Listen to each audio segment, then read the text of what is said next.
Welcome back to the Quiet Apothecary. Settle in wherever you are tonight. Let your shoulders come down away from your ears, and let the room around you go soft at the edges. The lamp here is low, the shutters are closed against the evening, and there is nothing in the next few hours that asks anything at all of you. There is one book on the table tonight.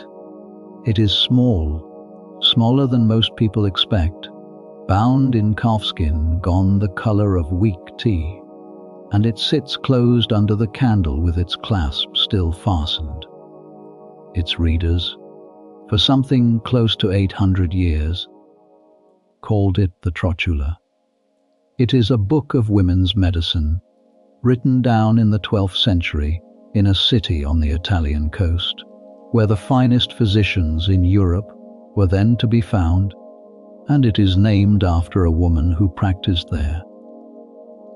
Tonight we are going to open it, slowly, and read our way through it from the first page to the last. Inside are 3 separate books that later readers bound together and treated as one. There are remedies for the troubles women brought to a healer and rarely to anyone else. There are herbal baths, and oils, and warm plasters, and long careful instructions for a difficult birth. There are recipes for washing the hair and sweetening the breath. And running underneath all of it, there is a quiet question that took 8 centuries to answer, which is who actually wrote it, because at some point along the way the woman's name was taken off the book, and a man's name was written in. We will get to all of that. We will get there gently, the way you would walk through a house you have been told to make yourself at home in. There is no need to remember any of this. There is no test at the end of the night, no thread you have to keep hold of. And if you fall asleep during the 2nd chapter and wake up somewhere in the 11th, you will not have missed anything that matters. The book will still be here. It has waited a very long time already. So let the candle be the only light. Let the evening settle, and let us begin, as the book's own readers always did, with the object itself lying closed on the table in front of us. A copy of the Trotula from the middle of the 13th century is a small thing. If you laid it flat on your palm, your fingers would close comfortably around its edges. This was deliberate. It was never intended as a library book, the sort of great chained volume that lies open on a lectern and is read standing up. It was meant to be carried. It was meant to go into a satchel, to travel on a saddle, to be pulled out in a doorway in poor light while somebody stood waiting for an answer. Everything about its making follows from that, from the size of the leaves to the tightness of the writing to the way the corners of certain pages have worn soft and dark from being turned by the same thumb 1,000 times. The pages themselves are not paper. Paper existed by then in Italy, made in the mills of Fabriano, but a book meant to last was still made of vellum, which is animal skin, most often calf, sometimes sheep or goat. A skin was soaked in lime, scraped clean of hair and flesh, stretched on a frame, scraped thinner and thinner with a curved knife, and dried under tension until it became a pale, faintly translucent sheet with a nap on one side, like the very finest seed. Hold a leaf up to the candle, and you can still see where the animal's veins ran, faint grey rivers under the ink, and sometimes a small oval hole where the scraping went too far, and the scribe simply wrote around it. A scribe preparing to copy this book would first prick a line of tiny holes down the outer margin of each folded sheet with the point of a knife, then rule between them. so that the writing would sit straight. In the earlier copies, the ruling was done with a hard point, a blind furrow pressed into the skin, and in later ones with lead, a faint grey line like a pencil. These lines are still visible. They are one of the most companionable details in any medieval book, because they are the only part of it made purely so that a human hand would not wander. The writing itself is small and dense and full of abbreviations.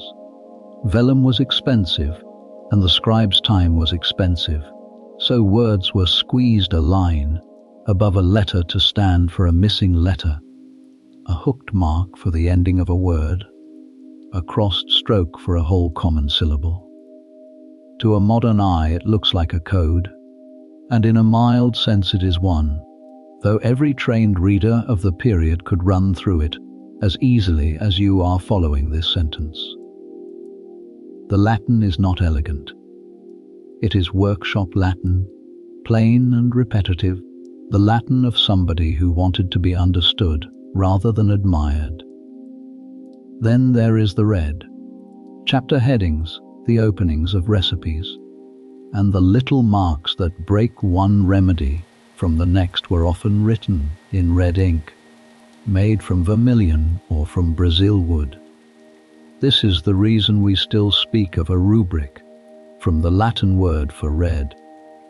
In a book with no illustrations, and most copies of the Trotula have none at all, the red is the only color in the whole volume, and it does a great deal of quiet work.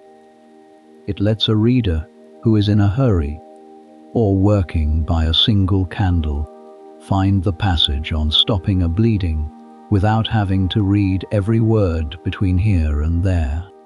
A great many copies carry the marks of their readers. In the margins you find a small pointing hand drawn in ink, one finger extended toward a particular line, which is a medieval reader's way of saying remember this. You find the word nota note written vertically. You find later hands adding recipes of their own in the blank space at the foot of a page, in a different ink, sometimes a century after the book was made, so that the book quietly grows over time. One surviving copy has a remedy for chapped hands squeezed into the lower margin in a cramped 15th century hand, entirely unrelated to anything on that page, added presumably because that was where the book happened to fall open when the writer needed somewhere to put it. The binding would have been wooden boards, thin oak or beech, covered in leather and closed with a strap and a pin or a small metal clasp.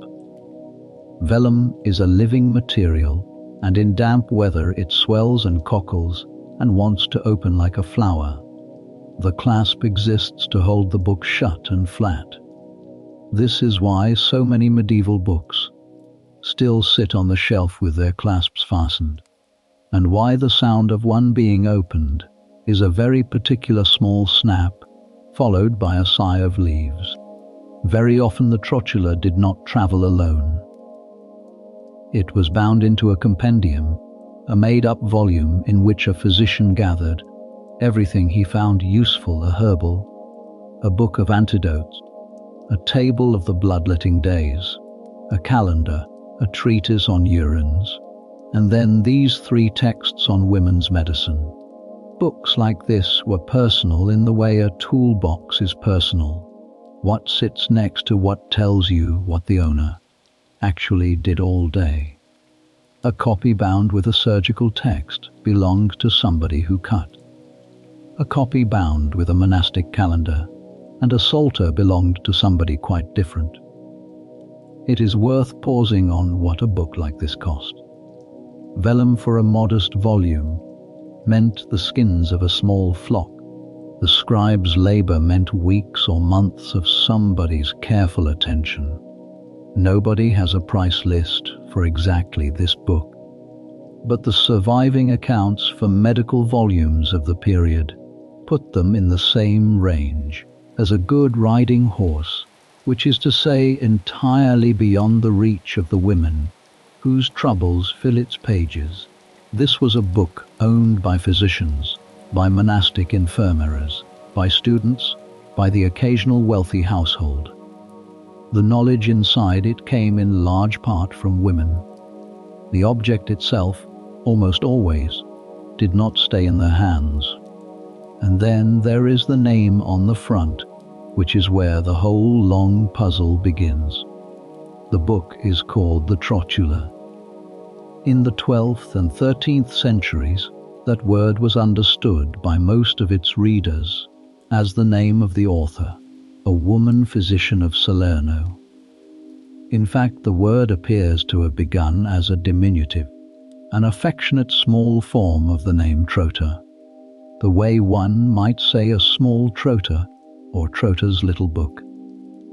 Somewhere in the crossing from a title to a name, and from one scribe's copy to the next, a book became a person. What makes the puzzle richer, and what nobody realized for a very long time, is that the volume is not one book at all. It is three. Three different texts, written by three different hands, probably within a few decades of one another, on the same broad subject. One is theoretical and rather scholarly. One is intensely practical and reads like somebody dictating out of long experience. One is entirely about the care of the skin and the hair. They circulated separately at first, drifted into each other's company, and by the end of the 13th century had been welded into a single standardized sequence that scribes copied as one work with one author's name at the top. Only one of those three, as far as anyone can now tell, has a real and traceable connection to the woman called Trota. The other two came from elsewhere, and at least one of them was almost certainly written by a man. None of this makes the book less interesting. It makes it more like every other object that survives from that world, which is to say layered, mended, added to, misread with the best of intentions, and carried forward anyway, because it was useful. So that is what lies on the table tonight. A small, worn, plain little volume, ruled in blind lines, written in cramped brown ink with red for the headings, thumbed at the lower corners, annotated by strangers, clasped shut, and named after a woman whose actual name was slightly different and whose actual share in it took 800 years to work out. It is worth spending a moment on the person who made it, because the labor involved is easy to forget when the result is so small.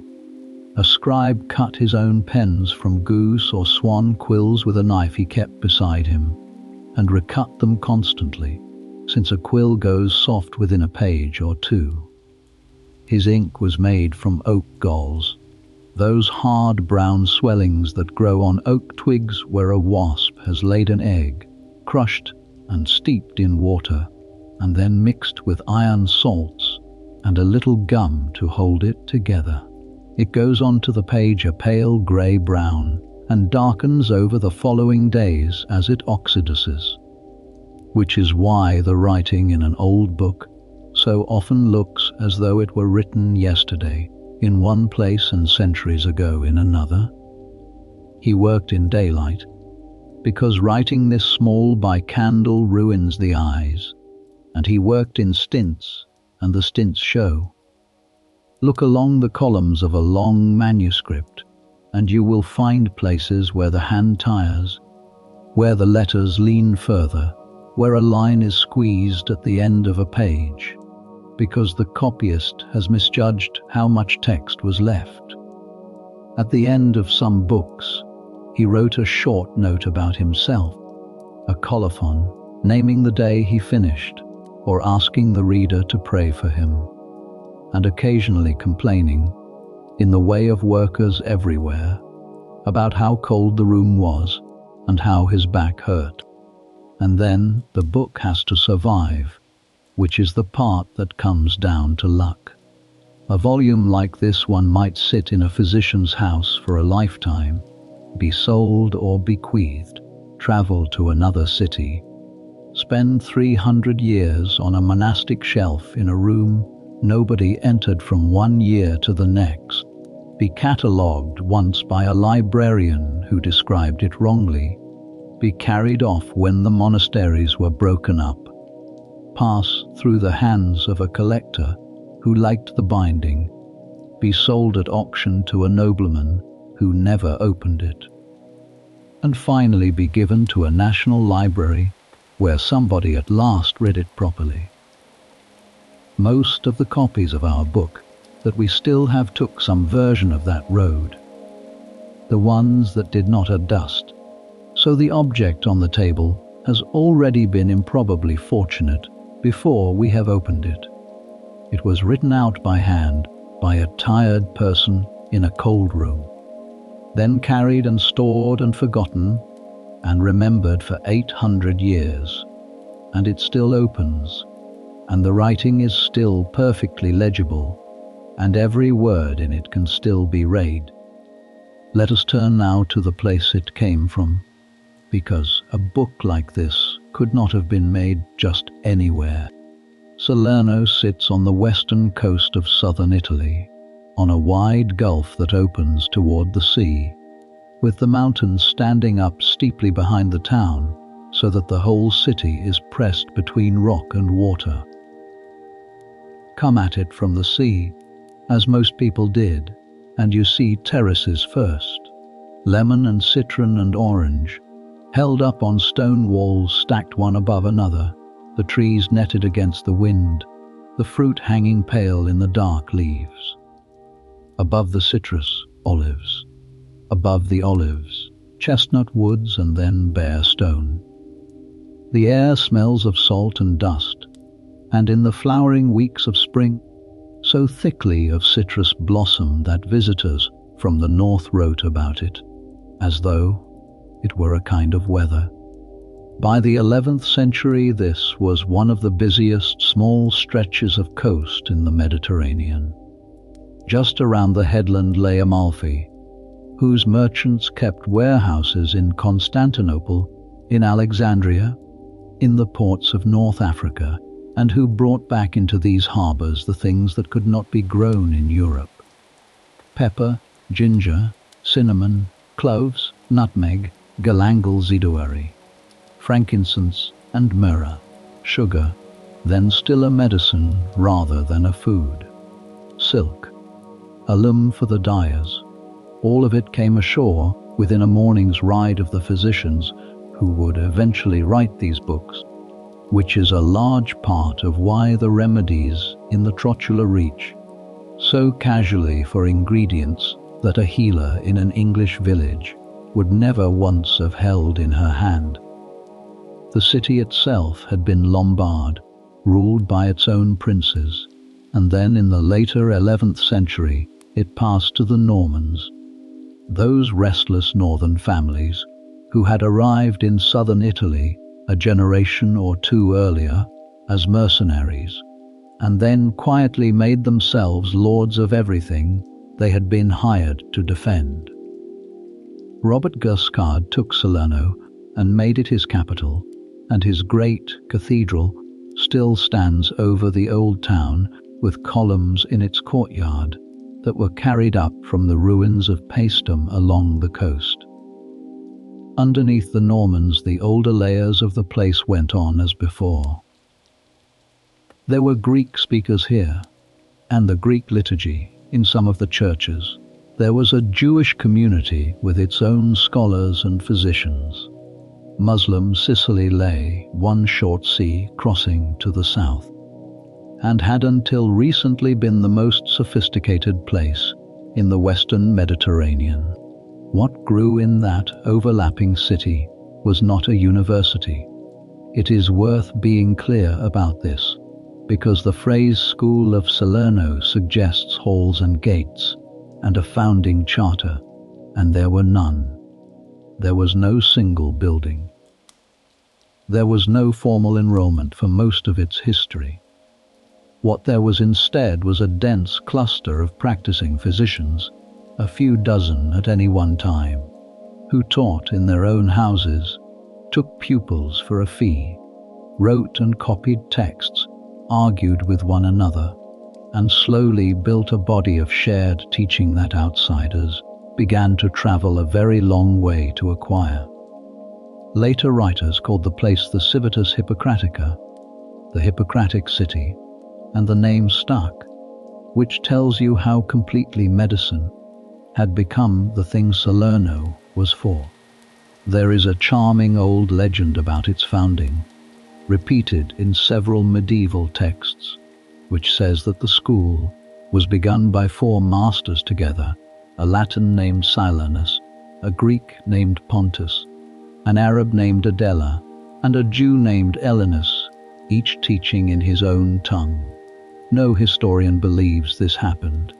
Almost every historian repeats it anyway, because as a piece of fiction it is unusually honest about what the place actually was.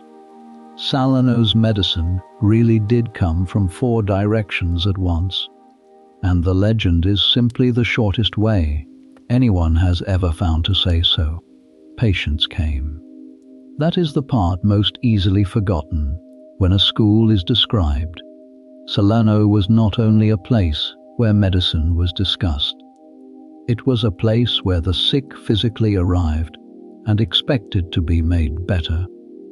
Pilgrims stopped here on the road south toward the shrine of Saint Michael on Monte Gargano, and later on the road toward the ships that carried them east. Crusaders came home this way with wounds that had been dressed badly in Syria and had been traveling for months. Norman lords sent for Salernitan physicians the way a later age would send to Vienna or to Paris.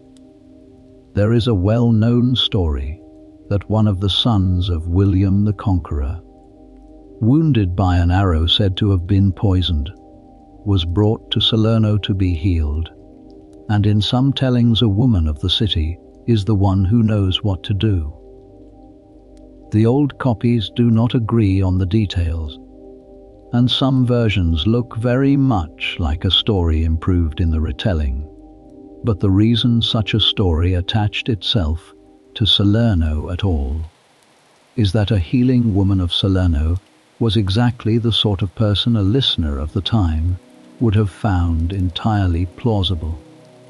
Out of this city came a handful of texts that shaped European medicine for centuries. There was the Antidotarium Nicolai, a compact list of compound medicines with their ingredients and doses, which became the standard reference for apothecaries across the continent and was still being reprinted 500 years later. There was the teaching collection later, called the Articella, the Little Art, a set of short introductory works that students read first. And there was a poem, the Regimen Sanitatis Salernitanum, hundreds of lines of rhyming Latin advice about eating, sleeping, bathing and bleeding, easy to memorize and endlessly copied, whose most famous verse tells the reader that if physicians fail him, he should take 3 others instead: a quiet mind, rest, and a moderate diet. It is not bad advice for tonight either. And somewhere in this same city, in the same generation, in the same overlapping traffic of Greek theory and Arabic pharmacy and Latin argument and long practical experience, 3 texts about the illnesses of women were written down. Their author or authors did not sign them in any way we would recognize. They were simply set going into a world where a useful text spread by being copied, and where every copy was a small act of trust that the thing being copied was worth the vellum. Consider what it was actually like to study there. A young man arrived, often from a long way off, and found lodgings in the town. He attached himself to a master, paid him, and thereafter followed him about. The teaching was done by reading aloud. The master read a passage of a text, and then explained it sentence by sentence, while the pupils listened and, if they could afford the vellum, took notes. Afterwards there was argument, formal argument, in which a question was posed and answered, and objected to and answered again, which is how a good deal of medieval learning was tested, and which produced, at Salerno, whole collections of questions and answers that still survive. And then, unlike the universities that came later, there was the walking about. The master went to see his patients, and the pupils went with him. They stood in doorways and in bedchambers, and watched him look at a urine flask against the light, and feel a pulse, and ask what the patient had eaten. This combination of the book in the morning and the bedside in the afternoon is the thing Salerno is genuinely famous for, and it is why physicians trained there were valued so highly in places that had plenty of theory and very little practice. The town itself would have been loud.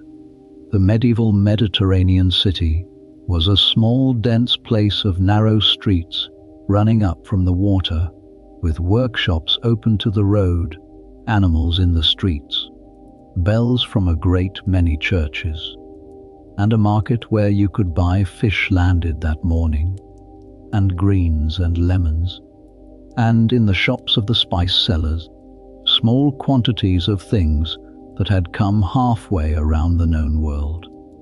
The cathedral rose over all of it, newly finished in Constantine's own lifetime, its courtyard ringed with columns, dragged up the coast from the ruins of a Greek city that had already been ancient when the Romans arrived. Above the roofs, the mountain, below them, the sea, and in the houses between the two, a few dozen people who between them held most of the medical knowledge in Latin Europe, teaching it to anybody who could pay and writing it down for anybody who could read. Let us turn now to the man who carried the new learning into that city, because before Salerno could write these books, something had to arrive there first. His name in the Latin books is Constantinus Africanus, Constantine the African, and almost everything about his early life comes to us through a single account written down at Monte Cassino a generation or two after he died. That account says he was born in North Africa, in the region around Carthage, in what is now Tunisia, and that he began as a merchant. He traveled as merchants did, along the coast and across the sea, and at some point in his travels he came to Salerno. What he found there, according to the story, was a city famous for healing and remarkably poor in books. The Latin West at that time had almost no medical theory of its own. It had recipe collections, some of them very old and very good. It had short, practical handbooks, herbals descended from late antiquity, monastic compilations of what had worked. What it did not have, in Latin, was the great structured medical literature of the Greeks, which had passed centuries earlier into Arabic and had been enormously extended there by physicians in Baghdad, in Cairo, in Kairouan, and in Cordoba. Constantine could read that literature. He had grown up in it. So, the story goes, he went home. He spent something like 3 years gathering books and then took ship back to Italy with them. On the way, in the gulf below Policastro, the ship met heavy weather, and part of his cargo was soaked. The chapters that were lost were, in a detail almost too neat to be true, the second half of the largest book of all. Whether this is history or a story told to explain an incomplete manuscript, nobody can now say. What is certain is that the book he brought was incomplete when it reached Latin readers, and that other translators had to finish the work a century later. He did not settle as a physician. He went up the mountain instead. Monte Cassino stands between Rome and Naples on a high spur, with the plain spread out below it. The mother house of Benedictine monasticism, founded by Benedict himself in the 6th century. In Constantine's lifetime, it was being rebuilt on a magnificent scale by the abbot Desiderius, with bronze doors ordered from Constantinople and mosaicists brought from the same city to teach the local craftsmen. Its scriptorium wrote in the beautiful, spiky, upright script of the region, which scholars now call Beneventan, and it was one of the busiest book workshops in Europe. Constantine took the habit there and spent the rest of his life, some 20 years, translating. The list of what he produced is long. There was the enormous general textbook he called the Pantegni, the whole art, rendered from a Persian physician's Arabic compendium, sometimes known as the Royal Book. There was the Viaticum, the provision for the traveller, a compact manual of diseases from head to foot, originally written by a physician of Kairouan for people who had to treat themselves on the road. There was a short introduction to medicine that Latin students would read first for the next 400 years. There were the Hippocratic aphorisms, with Galen's commentary attached. There were books on the eyes, on the stomach, on melancholy, on the grades of strength of medicines, on fevers, on urines. He was not always careful about saying where the material came from. In some of the translations, the original author's name has simply gone, and the text arrives in Latin as though Constantine had written it himself. Scholars have argued about this for a very long time, some calling it theft, others pointing out that the ancient and medieval understanding of authorship was a looser and more communal thing than ours, and that a translator who reorganized, abridged and clarified a text genuinely felt himself to be making a new book. The argument continues, quietly, in footnotes. What is not in dispute is the effect. Within one working lifetime, Latin Europe acquired a medical theory. That theory needs saying plainly, because it lies underneath every page of the book on our table, and it is easier to follow the remedies once you know what the person writing them believed was happening inside a body. The body was held to be made of 4 humus: blood, phlegm, yellow bile and black bile. Each humour carried a pair of qualities out of the 4 fundamental ones, which were hot, cold, wet and dry. Blood was hot and wet. Phlegm was cold and wet. Yellow bile was hot and dry. Black bile was cold and dry. A person in health had these 4 in the balance that suited them personally, and that personal balance was called their complexion. Illness was, in this system, a disturbance of the balance, either too much of a humour, or a humour gone corrupt, or a humour stuck somewhere it should not be. Every plant, every mineral, every food had a complexion too, and a degree of intensity, reckoned from the 1st degree, which was gentle, up to the 4th, which was violent. Pepper was hot in the 3rd or 4th degree. Lettuce was cold and moist. Rose was cool. This is why a medieval remedy so often looks like an argument rather than a guess. If the trouble was a cold, damp obstruction, the healer reached for something hot and dry to open and dissolve it. If the trouble was a hot swelling, the healer reached for something cool to quiet it. The logic was consistent, teachable and, given its premises, entirely rational Its premises simply happen to be wrong, which is a different matter, and one that history has visited upon every generation of physicians, including our own. Women in this system were understood to be colder and moister than men. Nearly everything the first of our 3 books says about women's health follows from that single idea. A colder body was thought to burn off less of what it took in, so a surplus accumulated, and the monthly bleeding was understood as the natural and necessary purging of that surplus. If the purge failed, the surplus was believed to back up and to corrupt, and the corruption to produce illness elsewhere in the body. From that premise came the whole architecture of treatments for retention, for excess, for the troubles of a woman who had never conceived, and the troubles of one who had borne many children.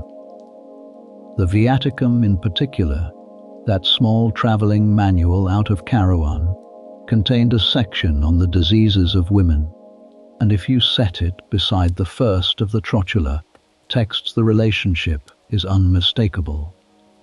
Whole passages have been carried across, rearranged, expanded with local practice, and set into a new order. This is not a criticism, it is how medical writing worked. A text was a river with tributaries, and the person who added a bend to it did not consider themselves to be doing anything improper. So by the early 12th century, the physicians of Salerno had inherited something they had not possessed 100 years before. They had causes to argue about, not only recipes to hand down. They had a vocabulary for saying why a remedy should work, which meant they could teach it to a stranger rather than only showing it to a daughter or an apprentice. What they still did not have, and could not get from any translated book, was the accumulated practical knowledge of what actually happened in a room where a woman was being treated. That did not live in Carouan or in Baghdad or in any codex on the mountain. It lived in the hands of the people who had been doing it in that city for as long as anyone could remember. And one of those people, at some point in the 12th century, had her name written down. The work of translating was harder than the word suggests, and the difficulty was not chiefly a matter of grammar.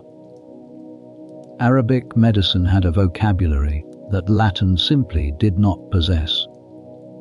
There were no Latin words for a great many of the substances, the preparations, the conditions, and the concepts, because Latin speakers had not been thinking about them.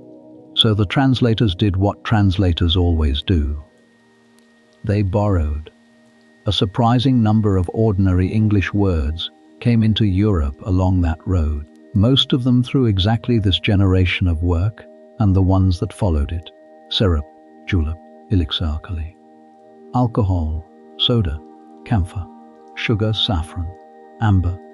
Nearly every one of them arrived because somebody in a scriptorium in Italy or Spain, faced with an Arabic term for something Latin had never named, gave up and wrote the Arabic word down in Latin letters. The vocabulary of the apothecary's shelf is a map of that crossing, and it has been sitting in plain sight in our own language ever since. The physical labor was considerable too. A translator worked from a manuscript propped in front of him, drafting onto wax tablets or scraps, then dictating or writing the fair copy, then correcting it, then having it copied again by somebody else so that it could go out into the world. The great general textbook alone runs to hundreds of dense pages. 20 years of that, in a monastery on a mountain, with the offices of the day interrupting every few hours, is a whole working life spent on somebody else's sentences. He did not live to see the half of the great book that had been lost at sea replaced. And the gap stood open for more than a century until other translators in Italy finished the work from a fresh Arabic copy. There is something fitting in that. The transmission of knowledge in that world was never a single act by a single person. It was a relay run by strangers across generations, in which each runner covered as much ground as one lifetime allowed, and then handed the thing on unfinished. Let us turn now to what is actually known about the woman called Trota. It is less than we would like, and rather more than skeptics once allowed. Her name appears in the manuscripts in several forms: Trota, Trocta, sometimes Trota, and the small affectionate form Trotula, which is the one that ended up on the spine. It was not an exotic name in southern Italy in her century. It appears in charters and property records of the region attached to perfectly ordinary women, which is itself a modest and useful piece of evidence, because an invented literary figure is usually given a more decorative name than the one on the deed of sale down the road. She belongs, on the internal evidence of the texts, to the first half or the middle of the 12th century, which places her a generation or two after Constantine and squarely in the busiest years of the Salernitan school. She was not, so far as anyone can tell, a university graduate, for the good reason that no university then existed to graduate from. She was a practitioner in a city full of practitioners, and she was well enough regarded that other practitioners in that city put her name on things. 3 separate pieces of evidence point at her. The first is a substantial practical handbook that survives in a manuscript now in Madrid, headed as the Practice According to Trota. It is a general medical work rather than a women's one, ranging across fevers, eye troubles, toothache, wounds and stomach complaints, in the loose head to foot order that working handbooks favored. The second is a large Salernitan compendium, in which the teachings of several masters are set side by side on each disease, and among those masters, listed among the men, is Trota.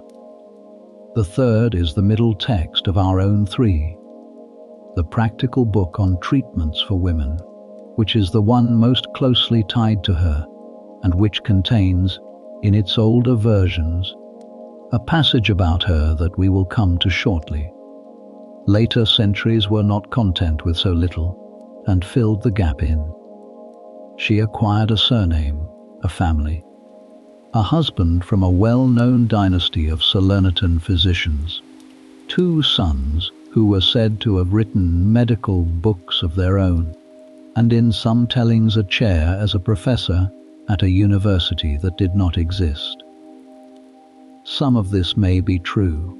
Almost none of it can be shown from anything written in her own century, and the honest position is the modest one.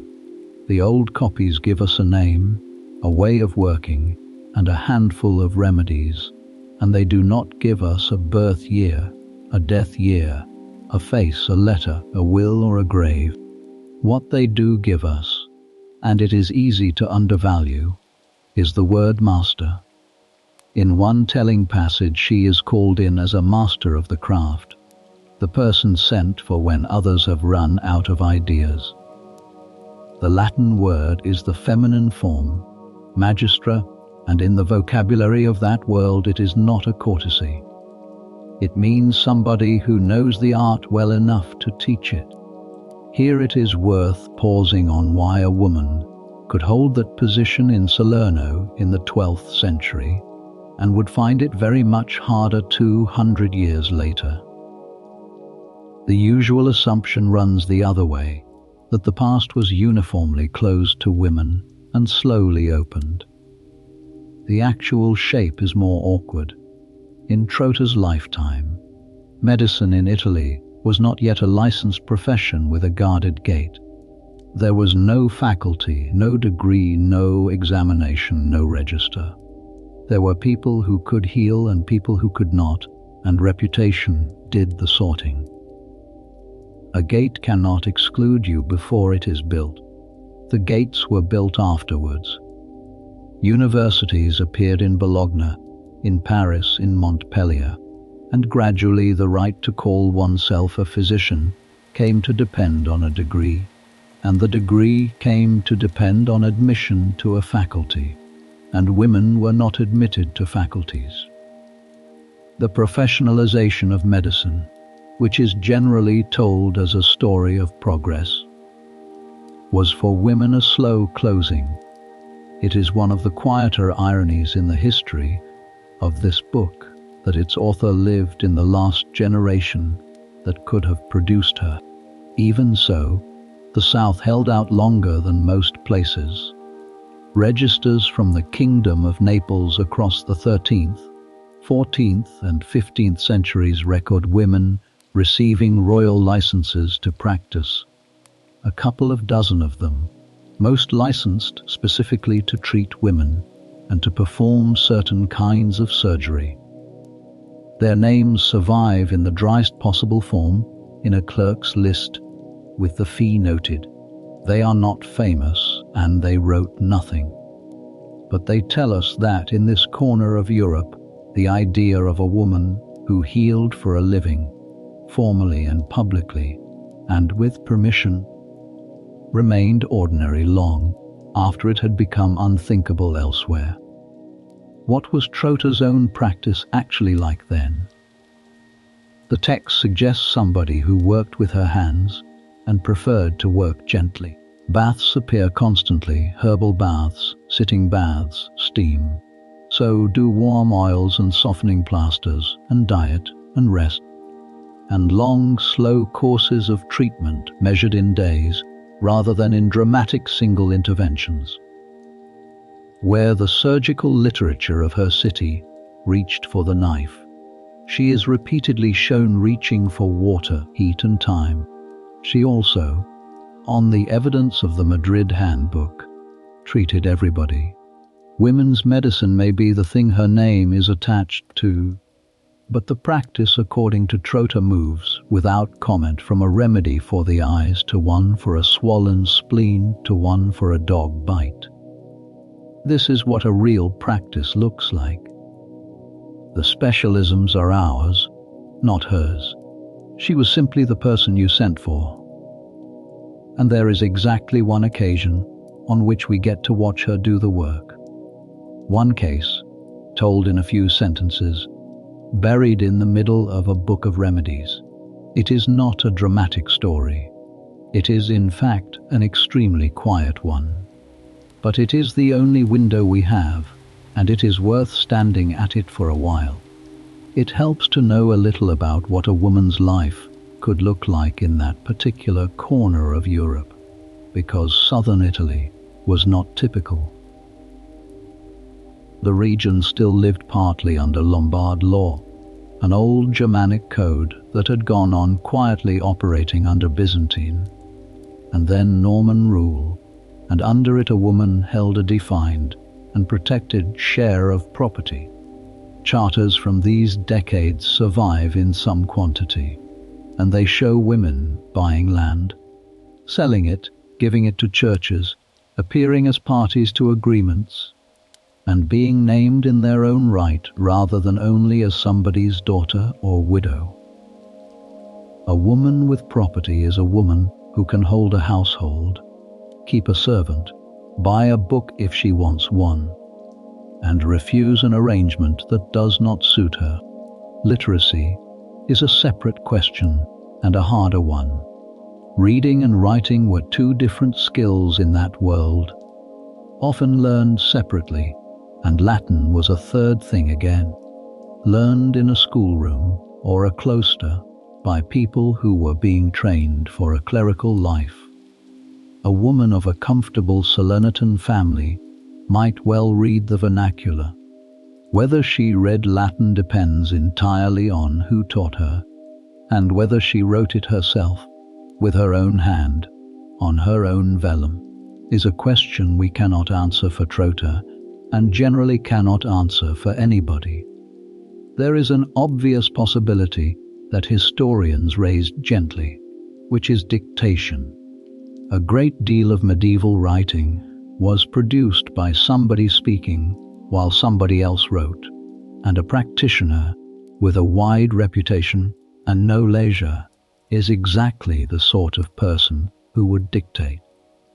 If that is what happened, it changes nothing about whose knowledge it is, and it may explain something about the sound of the practical text, which runs on in the loose associative order of somebody talking rather than the tight order of somebody composing. None of this can be settled. What it does establish is that a woman in that place and that decade, with property, standing, and a reputation for competence, was in a position to work publicly, to be paid, to be consulted by colleagues, and to have her name attached to what she knew.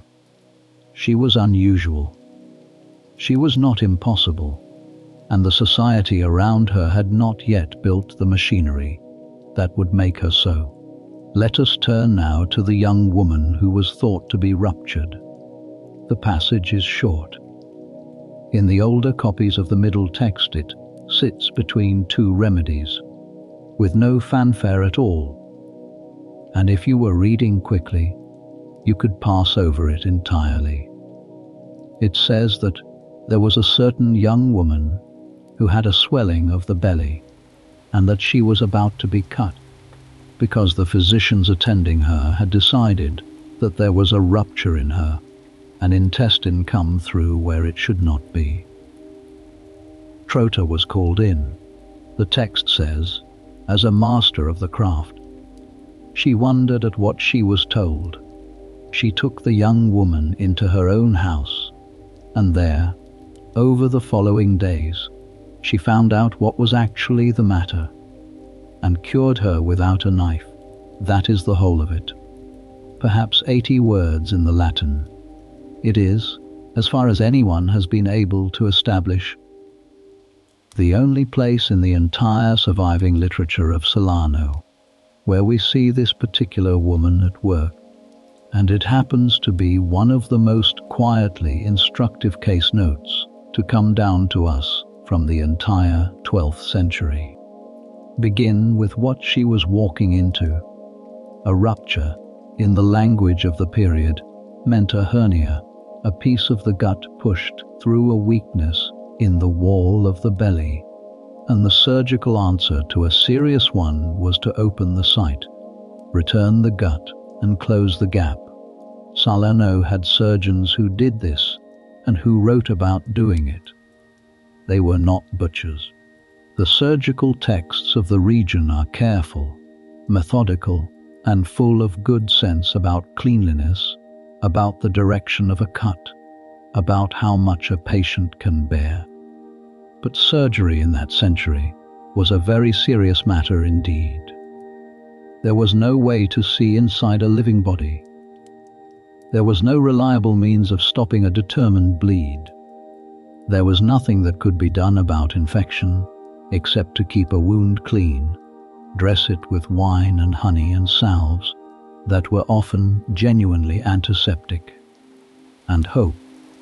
And there was nothing much for the pain except wine, willpower, and in the best equipped hands a preparation the Salernitan surgeons called the sleeping sponge. That preparation is worth a moment, since it belongs to our theme tonight, and since almost nobody expects it to exist.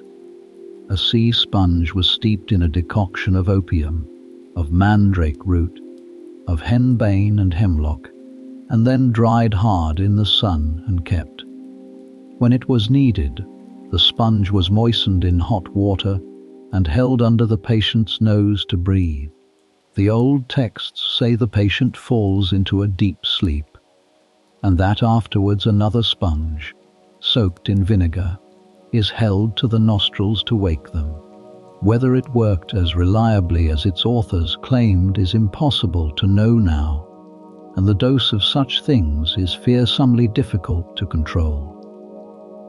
But the intention is unmistakable, and it is a strangely moving thing to find in a surgical manual of the 1100s. Somebody had understood entirely that a person about to be cut should not be awake for it. So the young woman lay in a room with people around her who had reached a conclusion. And into that room came a woman who had been sent for because she was reckoned to know the art, and who listened to the diagnosis and did not agree with it. The word the text uses for her reaction is a mild one. She wondered. She was surprised, or perhaps struck, by what she was being told. There is no confrontation in the passage, no speech, no scene. Whatever she said in that room has not come down to us, and what has come down instead is the action, which is the part that mattered. She took the patient home. That detail is easy to skim and worth holding on to. She did not examine the girl in the crowded room and pronounce. She removed her from it entirely, into her own house, where the light and the fire and the water and the time were all under her own control, and where nobody was standing about waiting to be proved right. Then she took several days over it. What she did in those days, the text tells us in outline. There was a bath. There were poultices laid warm on the belly. There was plainly a good deal of careful handling and looking and asking. And at the end of it she had a different answer. Not a rupture at all, but wind in the womb, a great painful accumulation of trapped air, which in that system of thought had its own perfectly coherent explanation and its own perfectly ordinary treatment. The remedies she used were the ones she used for everything else. Warmth, softening herbs, moisture, patience. The swelling went down. The knife was put away. Now we can be honest about the limits of this story. We have it only from her own side, in a text associated with her name, and no case note in any century has ever been written by the person who got it wrong. We do not know the girl's name, her age, or what became of her. We do not have the physician's account. The passage is a fragment of a fragment, and yet what it records is a recognizable and rather rare kind of skill, one that does not photograph well and never has. Anybody can add a treatment. Very few people, in any age of medicine, are willing to take one away. The whole weight of the room was pushing toward an intervention, and the thing that stopped it was one practitioner's willingness to say, in effect, wait. Let me look properly. Let me have 3 days. It is also, in its small way, a lesson in where diagnosis actually comes from when there are no instruments. It comes from time. It comes from having the patient under your own roof, from seeing her in the morning, and again at night, from feeling the belly before the bath and after it, from noticing whether the swelling shifts when she lies down. Everything Trota had was in her hands and her attention, and the case turned entirely on her being willing to spend enough of both. There is one more thing the passage tells us, almost accidentally, and it concerns her standing. She was called in. Somebody in that household, or among those physicians, thought that when a difficult case would not resolve, the right course was to send for this particular woman. And whoever wrote the sentence down afterwards expected the reader to accept without explanation that a woman could be described as a master of the craft. No apology is offered for it. No justification is thought necessary. It is simply how the sentence goes. Medieval medical writing is overwhelmingly impersonal. It is recipe after recipe. Take this and this, boil it thus, apply warm.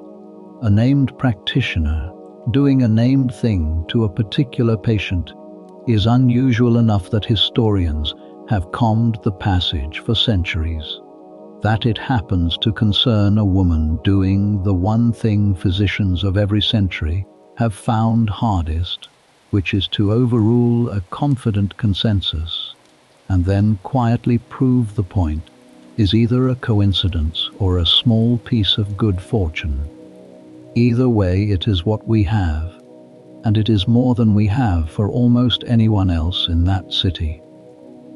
Try to picture the 3 days themselves, since the text does not, and since they are the whole of the treatment. A house in a Salernitan street, tall and narrow, with a room set aside. Water heated in a cauldron over the fire, batch after batch. Carried across and poured. Mallow and marshmallow root simmering somewhere, and linseed, until the water in the pot has gone thick and silky. The tub brought in and lined and filled, and the temperature checked at the wrist. The young woman helped in, and left to sit there for as long as the water stays warm, with somebody adding more from the pot at intervals. Then out, and dried, and oiled, and wrapped, and laid down. Then the poultices, warm, changed as they cool. Then a light supper and a quiet evening. Then the same again in the morning, and the belly felt carefully before the bath and again after it, and the difference noted. Then the same again on the second day, and the third. That is not a dramatic protocol. It is one woman putting another woman in warm water repeatedly and paying attention. But somewhere in those 3 days, in the hands laid on a belly that was softer after a bath than before it, or in a swelling that shifted when she lay on her side, the answer became clear enough to act on, and the answer was that nothing needed cutting. We can be careful about what the trouble actually was. The old category of wind in the womb covered a wide range of things that produce a distended, painful, changeable abdomen, and a modern clinician looking at the same patient would have a dozen possibilities and a means of telling them apart. We have neither.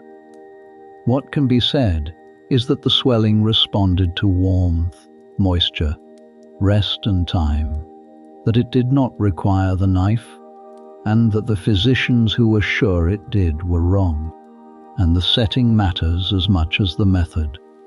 Taking a patient into her own house meant that Trota controlled the fire, the water, the food, the light, and the hours. It meant she saw the woman first thing and last thing. It meant no audience, no consultation with people who had already decided, and no pressure to produce an answer before the evening. Every clinician since has wanted exactly those conditions, and most of them have not got them. Let us turn now to the women who stand behind her in the same books, unnamed. Read through the 3 texts of the Trotula with a pencil in hand, and one phrase keeps recurring.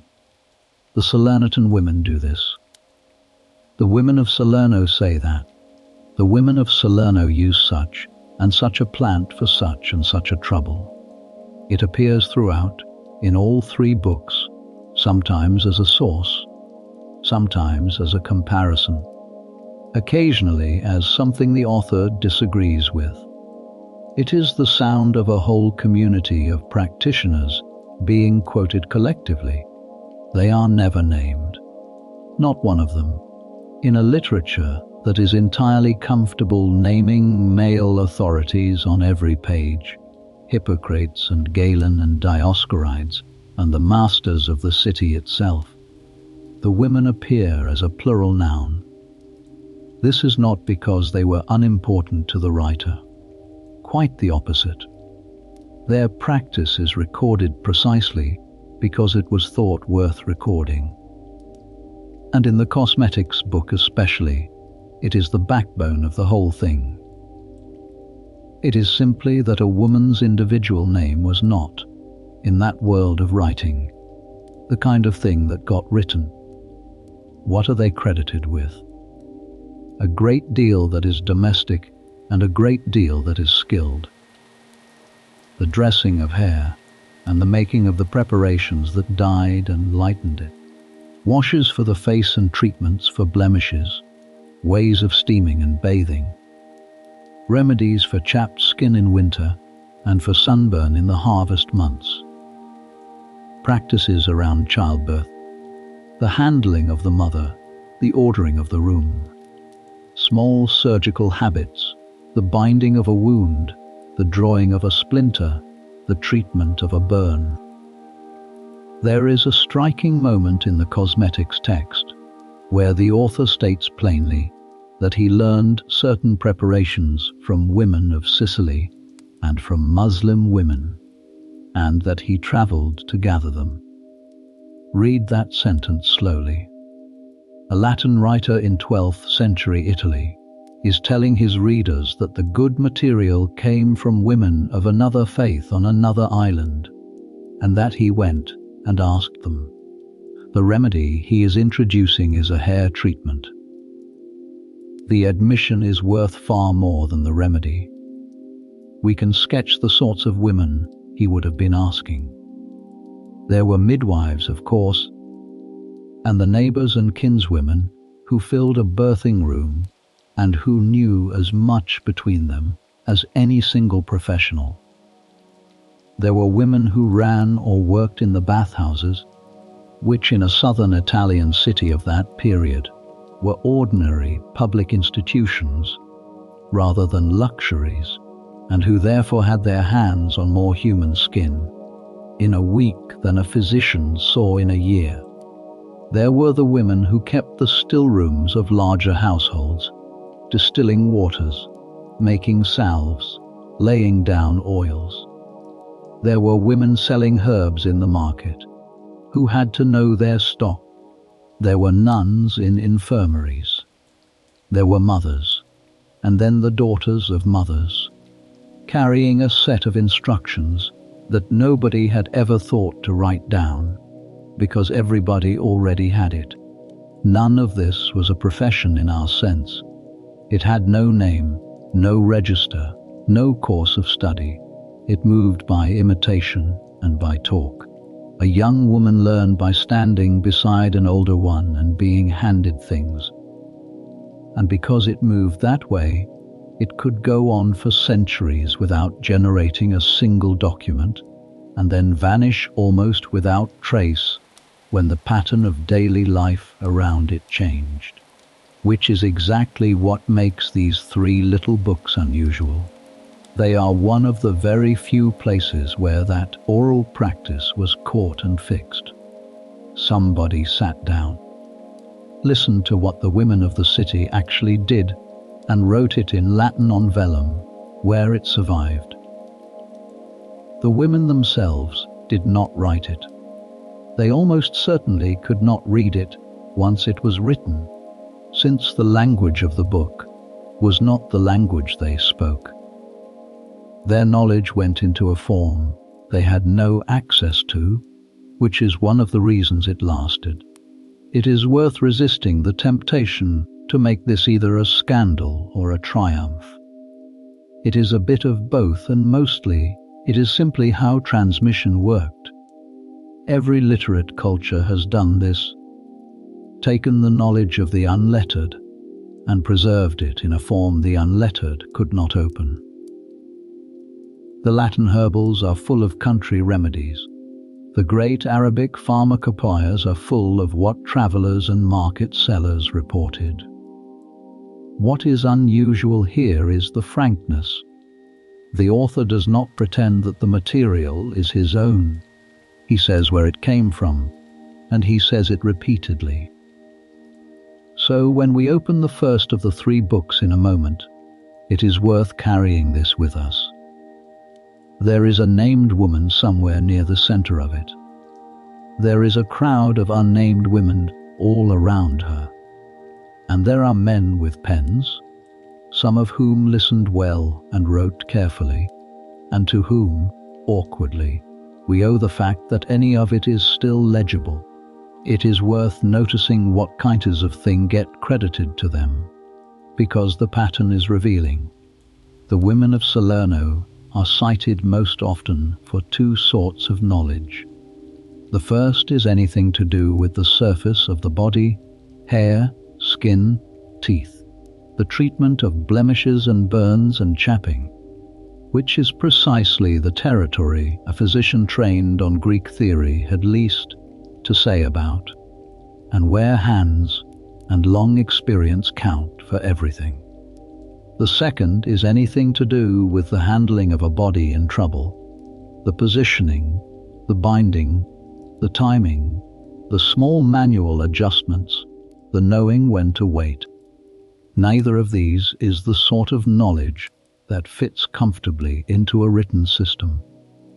You cannot deduce from first principles how warm a poultice should be, or how long to leave a woman in a bath, or how hard to press. It is learned by doing it under supervision and being corrected, which means that when the author of one of our books wrote down that the Salernitan women do it thus, he was capturing something that had been transmitted for generations without a single document. And that would have left no trace at all if he had happened not to write that afternoon. That is the sobering thought under this whole chapter. We are looking at a handful of sentences that survived by accident from a body of practice that must have been enormous. Every village around that city had women who knew things. Every generation of them taught the next. And of all of it, across centuries, what remains is a few dozen phrases in Latin beginning with the words "the women of Salerno." There is a small consolation in it though, and it is worth holding. Knowledge of this kind does not need to be written down in order to work. It only needs to be written down in order to be remembered by strangers. The women of Salerno did not lose anything when their names went unrecorded. They went on knowing what they knew, and teaching it, and easing what could be eased for their whole lives, and the value of that was entirely contained in the doing of it. What was lost was our access to them, which is our loss and not theirs. The same is true, of course, of most human knowledge before the modern age. What was written down survives, and what was written down was a thin and unrepresentative slice, chosen by the small minority who could write, and reflecting what interested them. It is one of the reasons the history of medicine reads as though nothing much happened in ordinary houses for 1,000 years, when in fact almost everything that happened there. Let us turn now to the first book and to what it says in its opening lines about why it needed to exist at all. The first of the 3 books is called, in the Latin, the Book on the Conditions of Women, and it opens in the grandest possible way with the creation of the world. God, it says, the author of all things, in first establishing the world, set out the natures of things individually, and gave to each its own qualities. To the man he gave the hotter and drier nature. To the woman he gave the colder and the moister. And because the woman is the weaker of the two in that scheme, the text continues, she suffers more, and most of all in the business of bearing children. Then comes the sentence that everybody remembers. Because of the fragility of their condition, and because of shame, women do not dare to reveal the trouble of their illnesses to a physician who is a man, and so, moved by pity, The author says he has gathered what follows, so that the causes of their sicknesses and the ways of curing them might be set down in one place. It is a remarkable opening for a medical book of any century, and it repays a little care. Read at face value, it is an act of straightforward compassion. Here is a body of knowledge assembled precisely because the ordinary channels of medicine were closed by embarrassment. Read a little more coolly, it is also a justification, the sort of preface a writer supplies when he knows some readers will think the subject improper, and the appeal to pity does useful work in disarming them before they have begun. Both readings are probably true at once. Prefaces are rarely honest and rarely entirely dishonest. What is not in doubt is that the problem it describes was real. A woman with a trouble she could not comfortably describe to a man had, in practice, two options. She could go to another woman, which is what most women did all the time throughout the entire period. Or she could go without. The written medicine of the schools was almost entirely composed by men for men, and the parts of it that concerned women were the parts most likely to be thin, borrowed and out of date. This book set out to thicken them. The subject it begins with is menstruation, and the word it uses is lovely. It calls the monthly bleeding the flowers. The reasoning is given plainly. Just as trees do not bring forth fruit without first bringing forth blossom, so women do not conceive without their flowers. That image runs through the whole of medieval writing on the subject, and survived in country speech in several European languages for centuries afterwards, long after anybody remembered where it came from. The book gives ages for the beginning and the end, somewhere around the 14th year for the onset, and around the 50th for the ceasing, with the observation that heavier women often stop sooner and leaner ones later. It gives a quantity, which is guesswork dressed as measurement.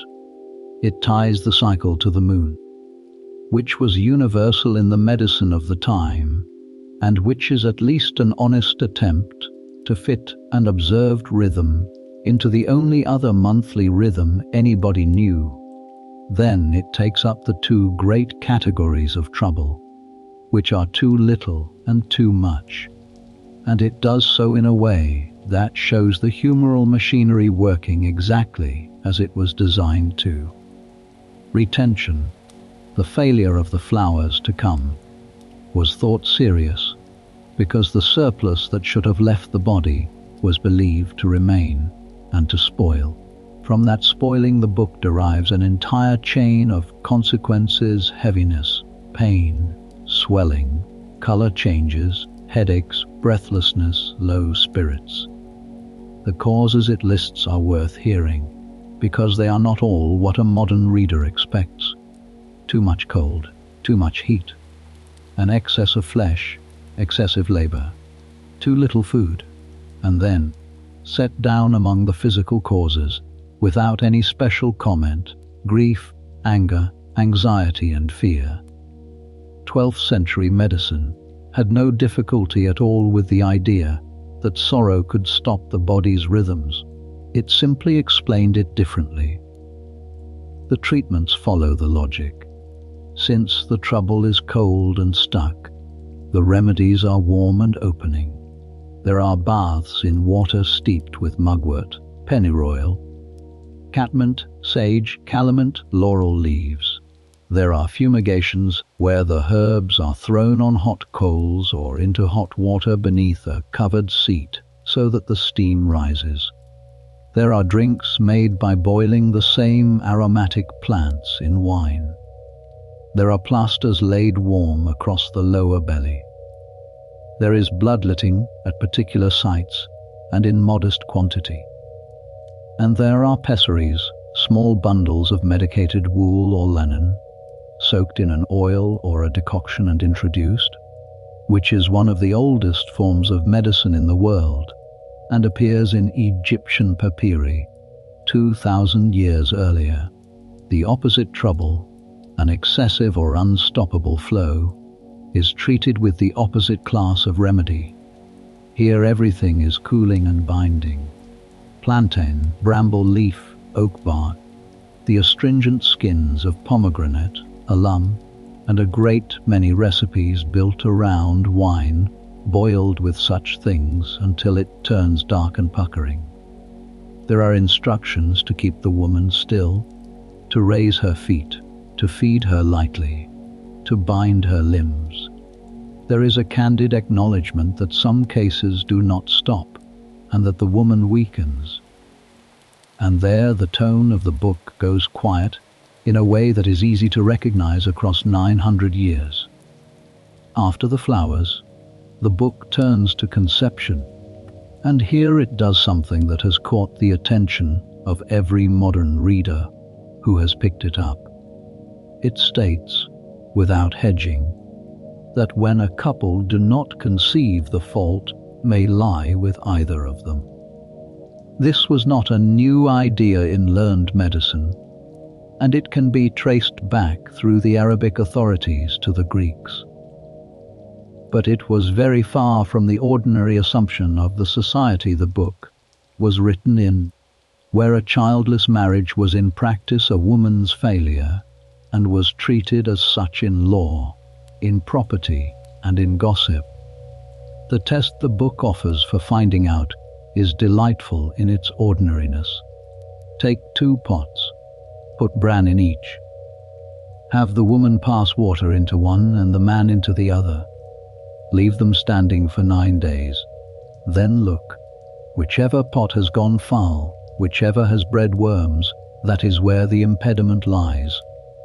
It is, of course, no test at all.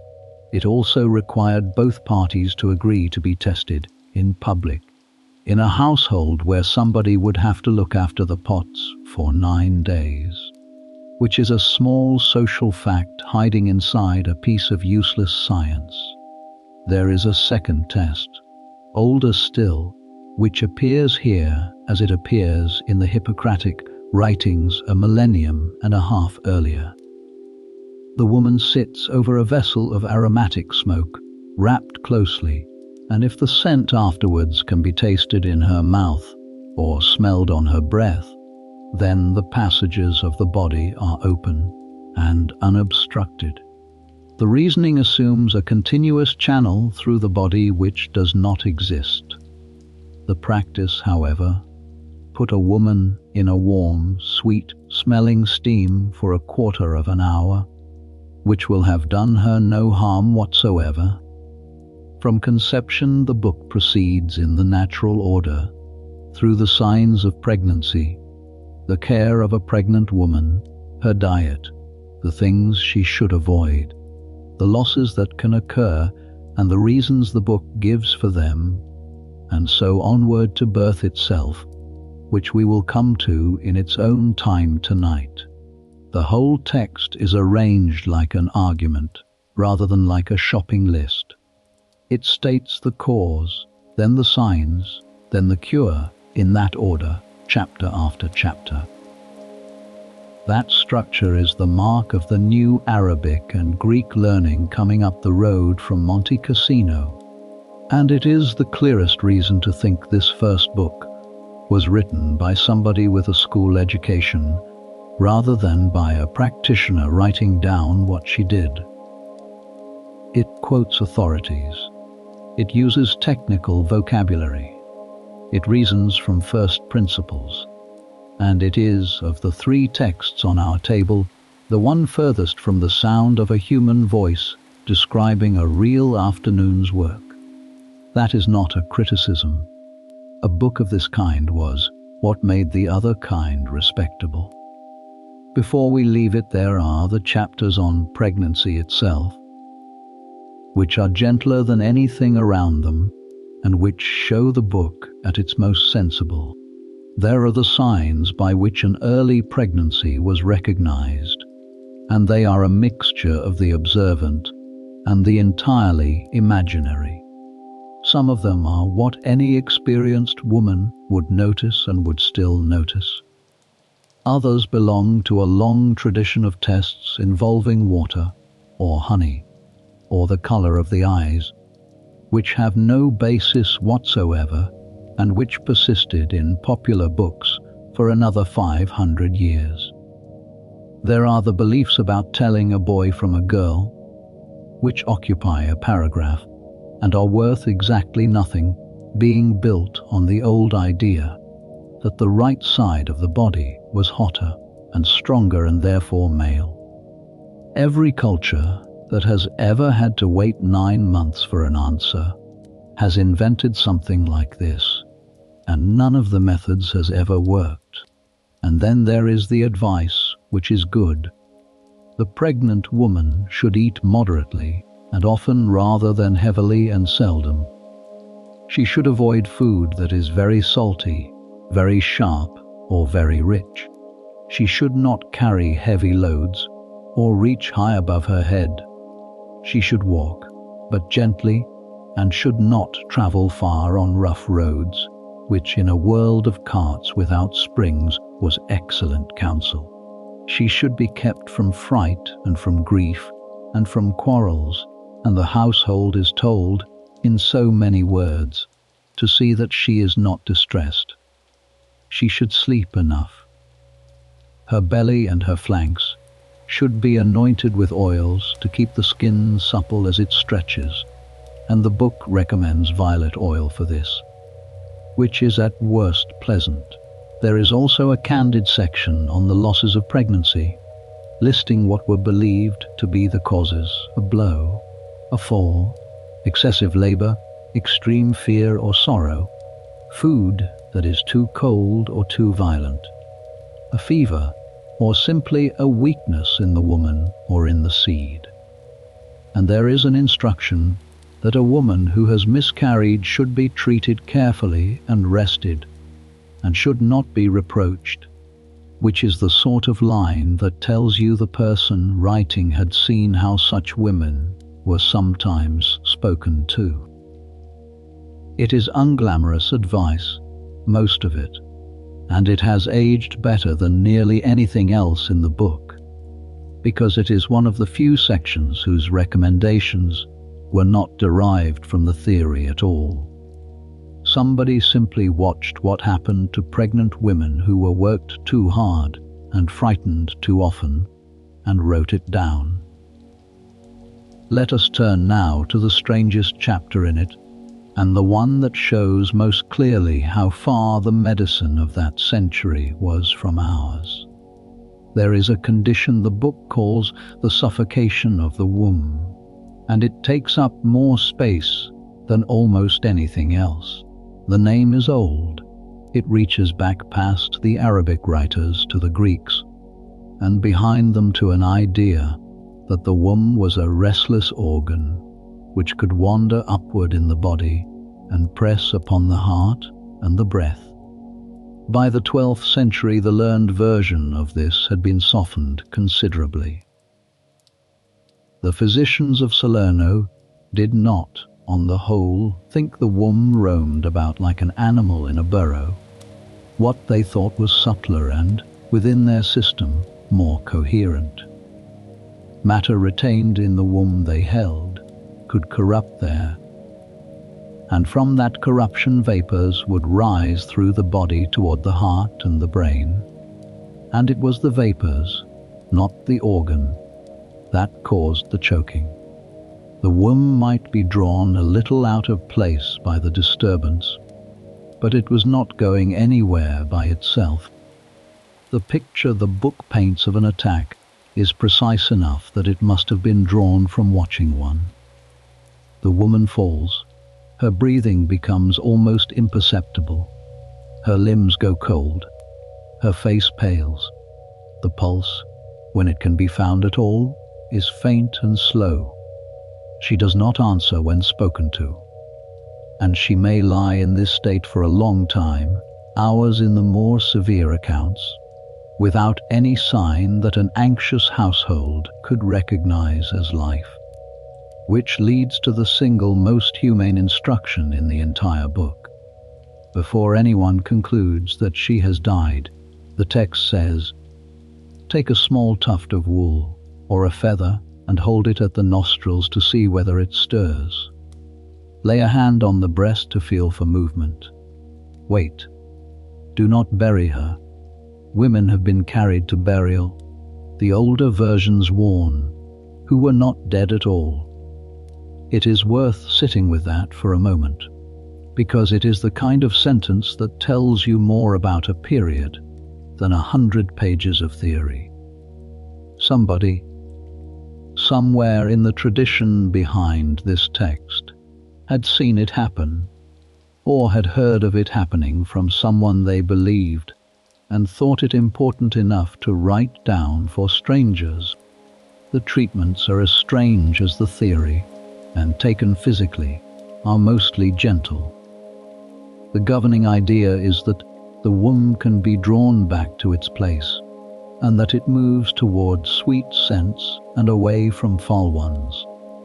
So the treatment is a matter of scent applied from two directions.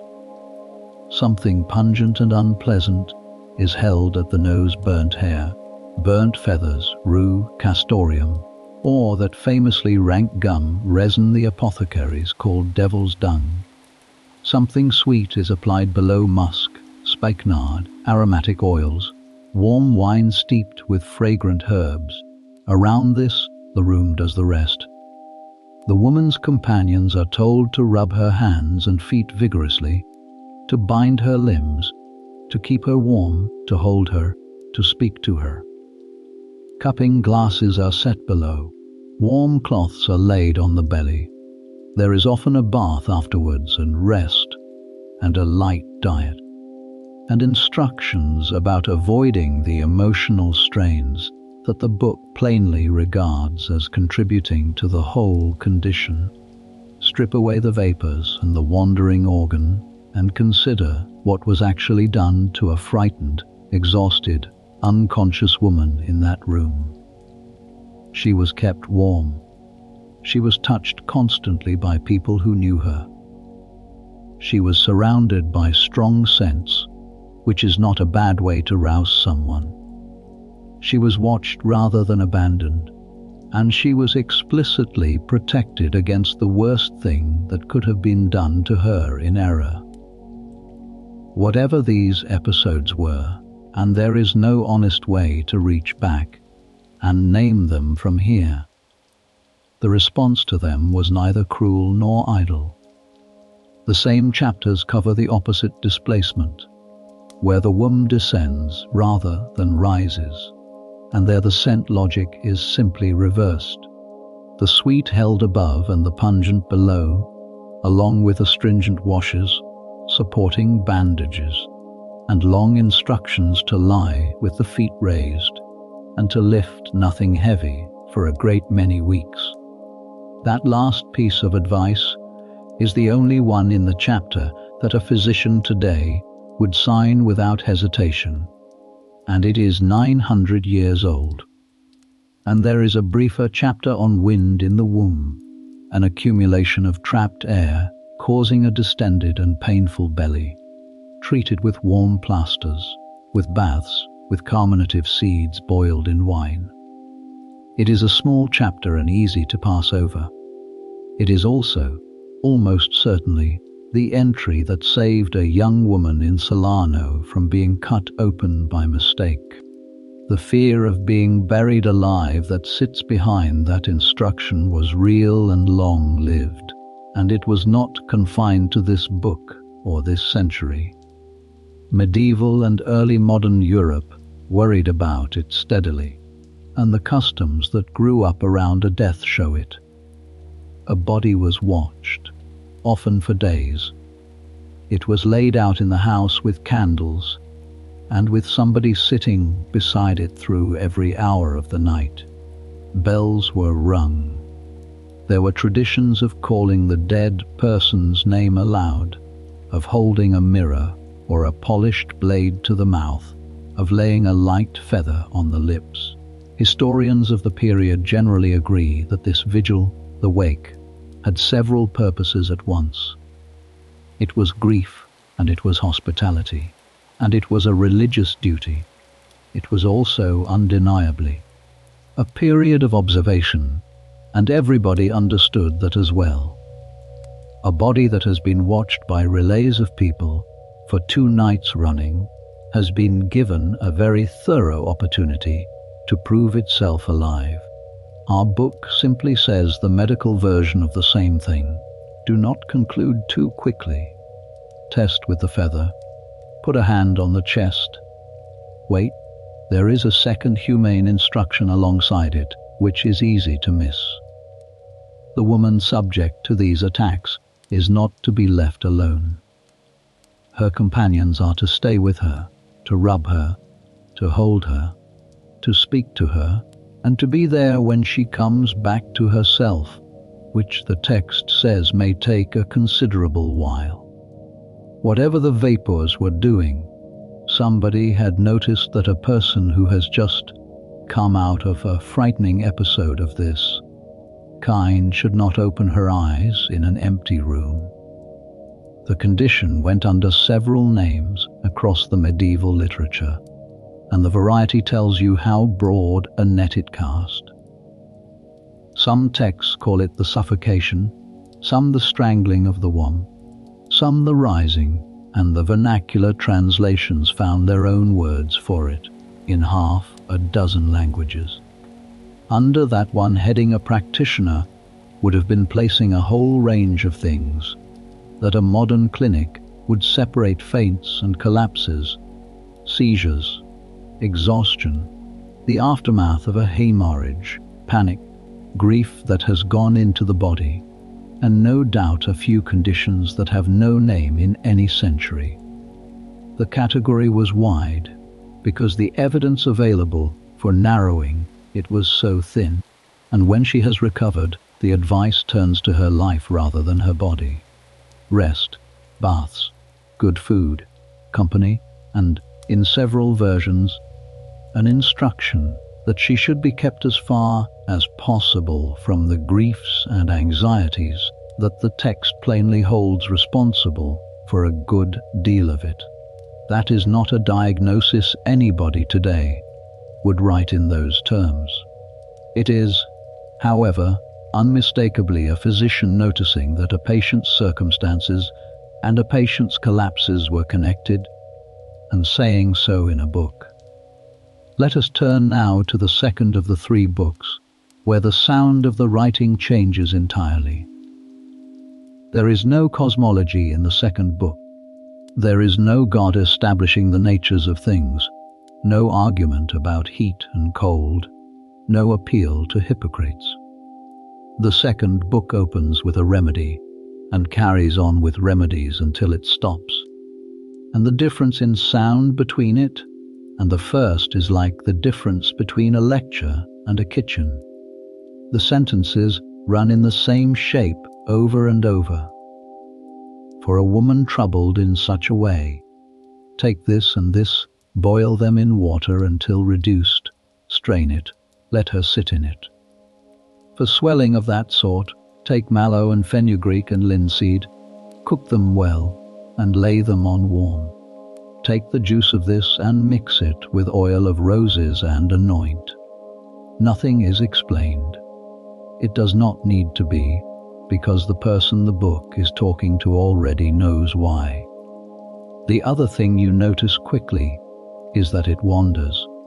A book supposedly about the treatments of women will spend a page on a woman's complaint, and then, without so much as a paragraph break in most copies, offer a remedy for toothache, then something for sore eyes, then a wash for freckles and sunburn, then a plaster for a swelling in a man, then a treatment for worms in a child, and one for the bite of a snake, and one for a wound that will not close, and then back to childbirth as though it had never left. Editors of a tidier disposition have found this frustrating for 800 years, and a few of them rearranged it, which is one of the ways we can now tell which copies are older. But the disorder is the most valuable thing about it. It is exactly the shape that a working practitioner's collection takes when it grows by accretion. Remedy added after remedy in the order they were learned or needed, with no intention that anyone should ever read it straight through. It is not a book. It is a set of notes that became a book because someone copied it. This is the text most closely tied to the woman we have been circling all evening. In the older versions, her name is in it. The case of the young woman who was not ruptured sits inside it, told in the third person, in the middle of the remedies, the way a practitioner tells a story about herself when the story is really about the method.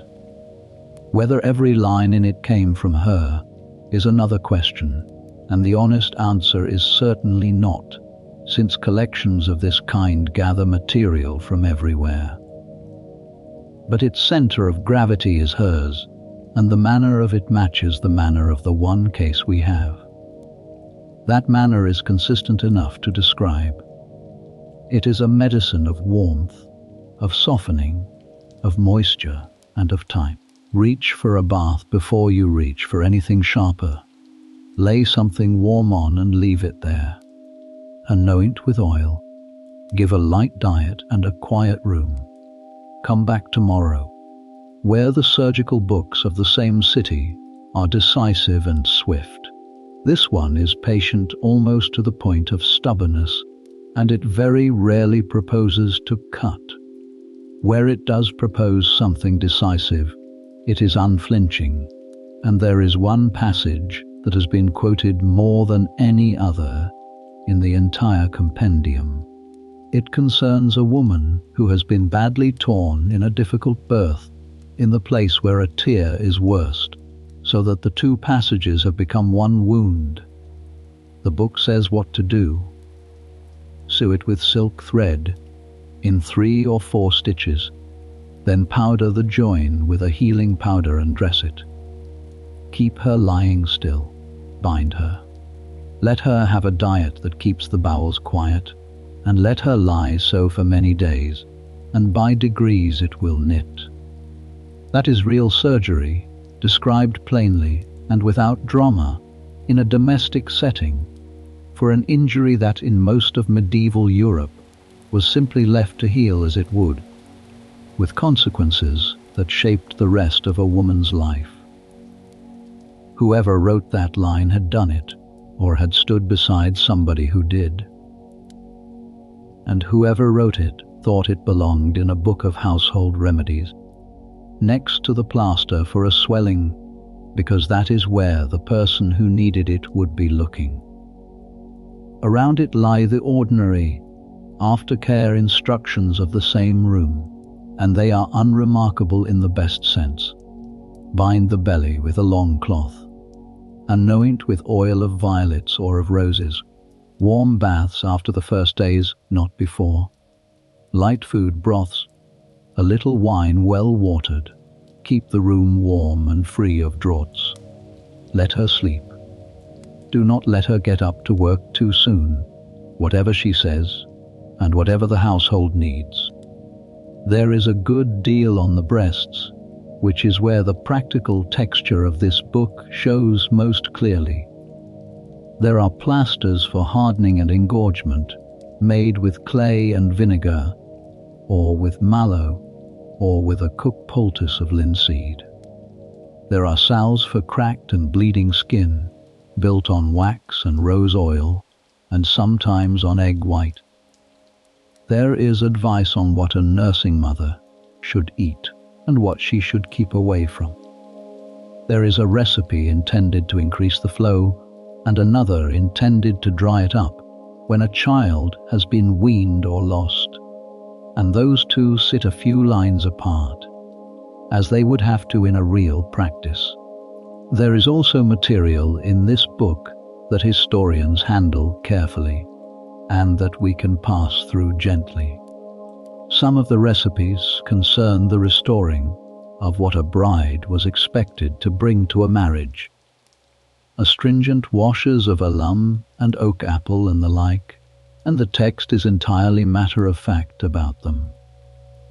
Others concern the bringing on of a delayed monthly flow, and some of those preparations, in the plants they choose and the doses they give, sit close to purposes the text does not name. The old copies say what they say, and no more.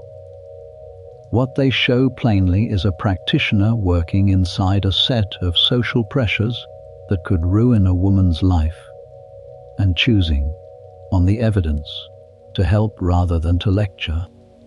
Then there are the passages for men, which surprise every first-time reader of a book called Treatments for Women.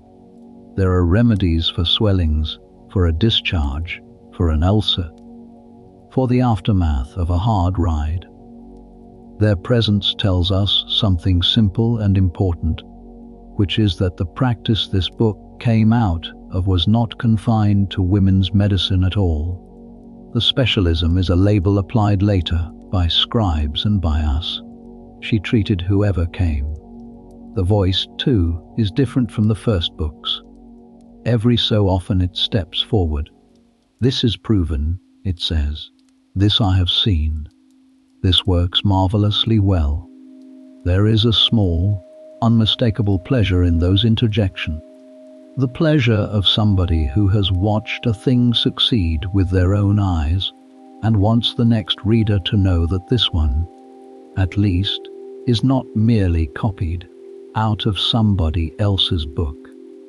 If you had to choose one of the three texts to have written, in terms of what it would tell posterity about your actual hands, it would be this one. The first book will tell them what you had read. The third will tell them what you found beautiful. Only the middle one tells them what you did on a Tuesday. And of everything it prescribes, one thing comes back more often than any other, so often that it is almost the book's default answer to a body in trouble. Let her sit in a bath. A few of the individual remedies are worth turning over slowly, because in aggregate they give the texture of the thing better than any description of it.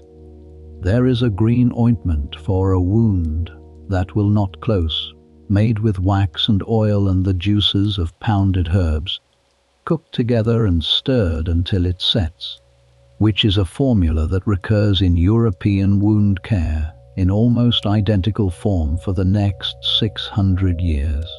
There is a plaster for a hard swelling made of mallow and fenugreek and linseed cooked to a mash and applied as hot as the skin will bear, which is exactly what a poultice is and exactly how one is still made.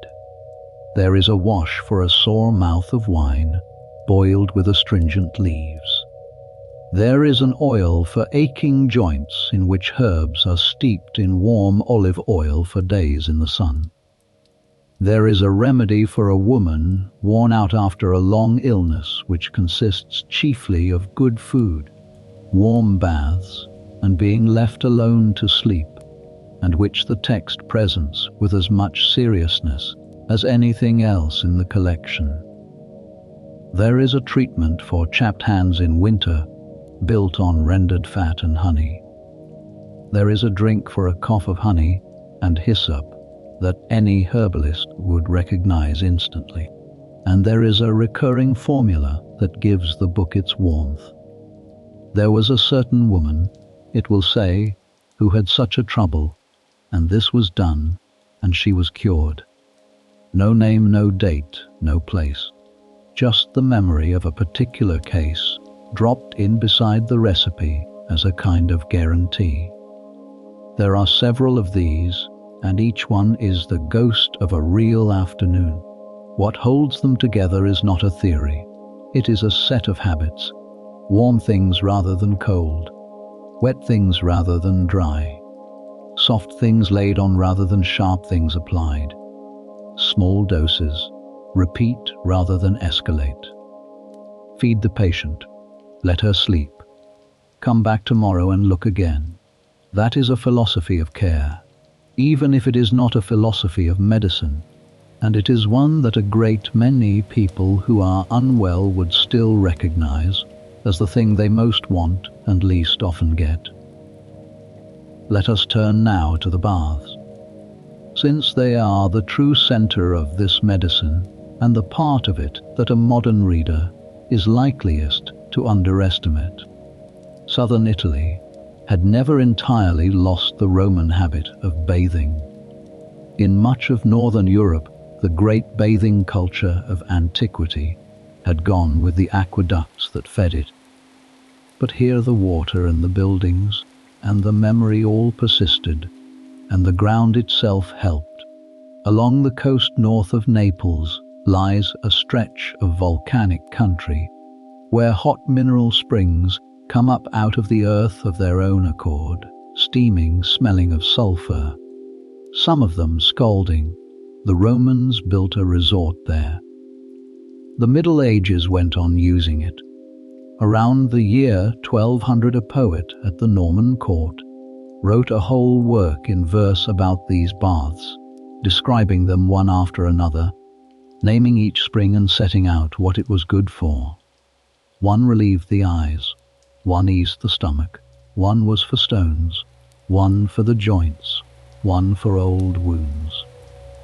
Illustrated copies of the poem survive, with small paintings of each bath and of the bathers sitting in the water up to their shoulders under an arched roof, and they are among the most cheerful medical images to survive from the whole medieval period. Whatever else people believed about their bodies, they believed that sitting in hot water was doing them good. The Trotula's baths are humbler than that, and far more frequent. They come in several kinds, and it is worth separating them, because the book assumes you know which is meant. There is the full bath, a wooden tub, deep enough to sit in with the water at the chest, usually lined with a cloth so the staves do not chafe. There is the sitting bath, a smaller vessel used for exactly the trouble it sounds like. There is the foot bath, which was used more often than a modern reader would guess, on the reasoning that drawing heat downward drew other things with it. There is the head wash, for hair and for headaches. And there is the dry bath or fumigation, where the woman sits on a perforated stool or a chair with a cut seat, wrapped closely in a cloak to the neck, with a vessel of hot decoction or a brazier of herbs on coals set beneath her, so that the steam rises and is held in. Preparing one was an afternoon's work and a household's worth of labor. Water had to be carried and heated in a cauldron over the fire in batches. Herbs had to be gathered, chopped and boiled, or else tied in a loose linen bag and steeped like an enormous cup of tea. The tub had to be brought in and set on the floor near the hearth, screened if there were other people about, and filled by jug. The temperature was judged by hand, or by the inside of the wrist or the elbow, which is still how it is judged today. What went into the water was the same short list over and over. Mallow and marshmallow for softening, fenugreek and linseed, which release a slippery mucilage that makes the water feel silken, chamomile, laurel leaves, mugwort, pennyroyal, catmint and calamint where a warming, opening effect was wanted, wormwood where something more bitter and more drying was called for, bran by the bagful, in baths meant to soothe irritated skin, which is a remedy that has never gone away and can still be bought in a chemist's shop under a longer name. Afterwards came the anointing. The book is nearly as insistent about this as about the bath itself. Warm oil of roses or of violets, sometimes plain olive oil infused with herbs, rubbed into the skin while it is still warm and damp, followed by wrapping in a cloth or a sheet and lying down. In several places the instruction is to bathe in the evening, anoint, and then go straight to bed. And this is the closest the entire compendium comes to a sleep remedy: heat, scented oil, dim light, warm cloth, and no further demands on the body until morning. Whether the herbs did anything is a question that misses most of what was happening. A woman in a warm bath for an hour, in a warm room, with somebody adding hot water at intervals, and nothing else expected of her, is being given several things at once that are demonstrably good for a body under strain. Heat relaxes muscle. Warm water eases pain and swelling. Steam clears the head. Being clean was, in a world of hard physical work, itself a treatment, and an hour of enforced stillness, in a life that offered almost none, was probably the most active ingredient in the whole prescription. The book knows the dangers as well. There are cautions against water that is too hot, and against staying too long, and against bathing when the body is very weak or very full, and instructions to have somebody at hand in case the bather faints. Somebody had seen that happen too. For women in particular, the bathhouse was a social institution as much as a medical one of the few places where a group of them might sit together for hours with nothing required, talking, and it is entirely reasonable to imagine that a good deal of the knowledge this book records passed from one to another exactly there, in the steam, with no idea that anything was being taught. That world thinned out later. Fuel became dear. Public bathhouses acquired a bad name for other reasons. And by the 16th century, a great deal of Europe had talked itself into a genuine suspicion of bathing that would have baffled the physicians of Salerno completely. The instruction on our table tonight belongs to the older, warmer world, and it is a simple one. When in doubt, heat the water, throw in the mallow, and let her sit. It is worth counting the cost of a bath, because the book never does, and the cost explains a great deal about who got one. Water first.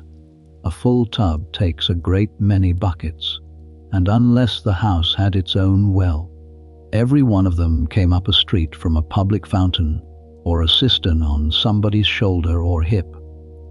Then fuel.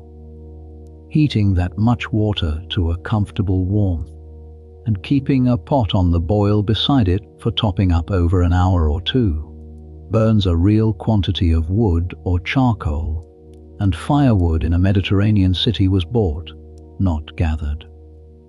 Then labor. Somebody carried, somebody heated, somebody poured, somebody stayed in the room to add hot water, and to help the bather in and out, and somebody afterwards emptied the tub bucket by bucket and mopped the floor. For a household with servants, this was an ordinary afternoon's inconvenience.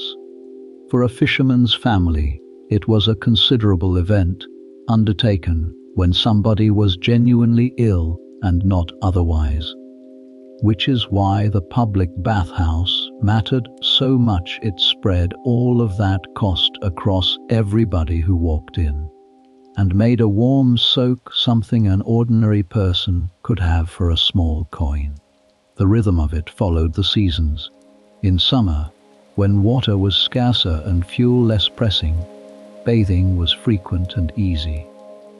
In deep winter, in a stone house, getting wet was a risk in itself, and the texts of the period are noticeably more cautious about baths in cold weather, advising a well-warmed room, quick drying, and immediate wrapping.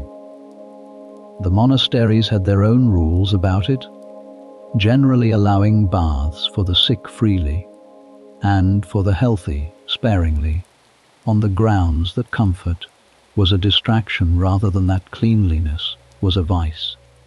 The infirmary was the place in a monastery where the hot water went, and monastic infirmaries were among the most careful bath givers in Europe. And there is one detail that belongs to tonight. Across the medical writing of this whole period, the bath is repeatedly placed in the evening. The reasoning was humoral and need not detain us. The effect was that a great many people in the 12th century ended a hard day by sitting in warm water scented with chamomile and mallow, were rubbed with oil, wrapped in a cloth, and put to bed. It remains, 900 years later, one of the better ideas anybody has had. Let us turn now to the room where all of this was most needed, and where the book is at its most careful. The room the book imagines is warm, shuttered, and full of women. Cloths have been hung over the window and the door. A fire is kept up even in a mild season, because heat was believed to help, and because a body under that kind of effort loses warmth quickly. The light is low, lamp light or firelight, rather than daylight, on the reasoning that a strong light is a strain on a woman who is laboring and on a child arriving out of 9 months of darkness. There is a midwife, if the household can reach one, and there are neighbours and kinswomen, the women an English text of the period would call the gossips, a word that then meant something entirely warm. They have all done this before, most of them for themselves. Among them, in a case that has gone hard, or a household that can afford it, there might be a woman like the one whose name is on our book. The instructions begin before the birth itself. In the last weeks the book advises baths, gentle ones, and anointing of the belly and the flanks with oil of violets, and a diet of light and easily managed food. In the early hours of labor it advises walking about the house rather than lying down, and going up and down the stairs if there are stairs, and calling out and singing if she wishes to, all of which is sound. It suggests a warm bath at the right moment for the relaxing of the body, and warm cloths laid across the belly and the back. The rubbing appears again and again, and it is one of the details that makes the text feel like something practiced rather than composed. Hands warmed at the fire, oiled with violet or rose or plain olive oil, working across the belly and the sides and the lower back through the long hours. It is an ancient thing to do for somebody in that state, and it is still done, and the book gives it as much space as it gives to any medicine. For the medicines themselves there is a small standard group, all of them taken in warm wine or in a decoction: pennyroyal, mugwort, dittany, savory, sometimes rue, sometimes hyssop, sometimes a pinch of expensive spice for a household that had it. These plants were believed to be warming and opening, and were reached for whenever anything in the body needed to move.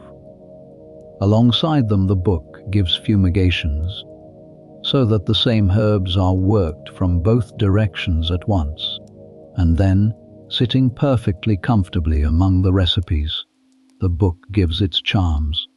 Let her hold a magnet in her right hand, one passage says.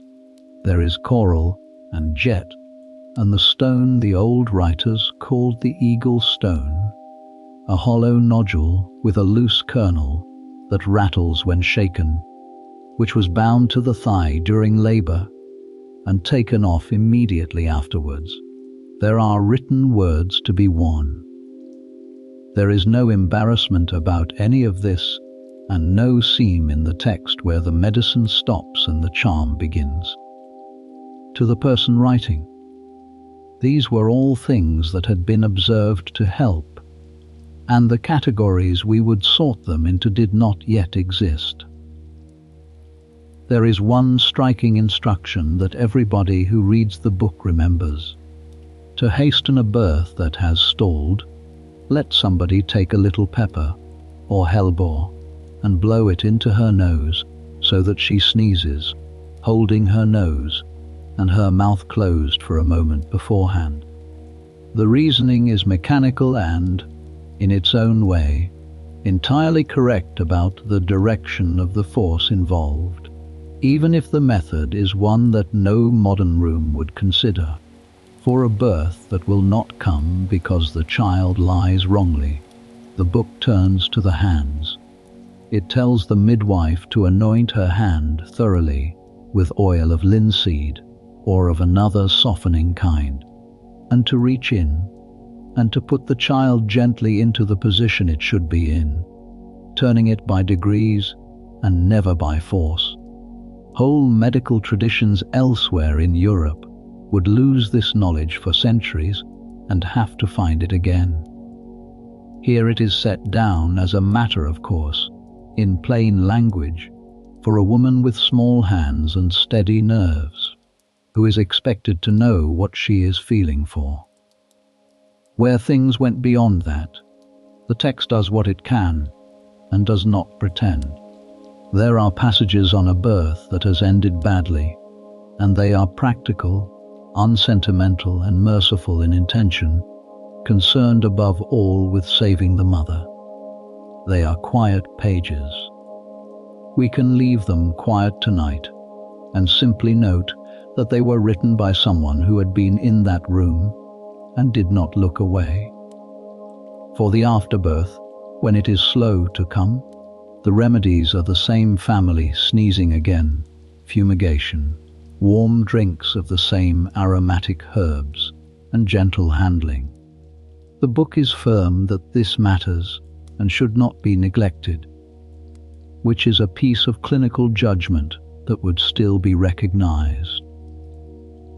Of pain there is very little said directly, and the silence is not indifference. There was almost nothing to give.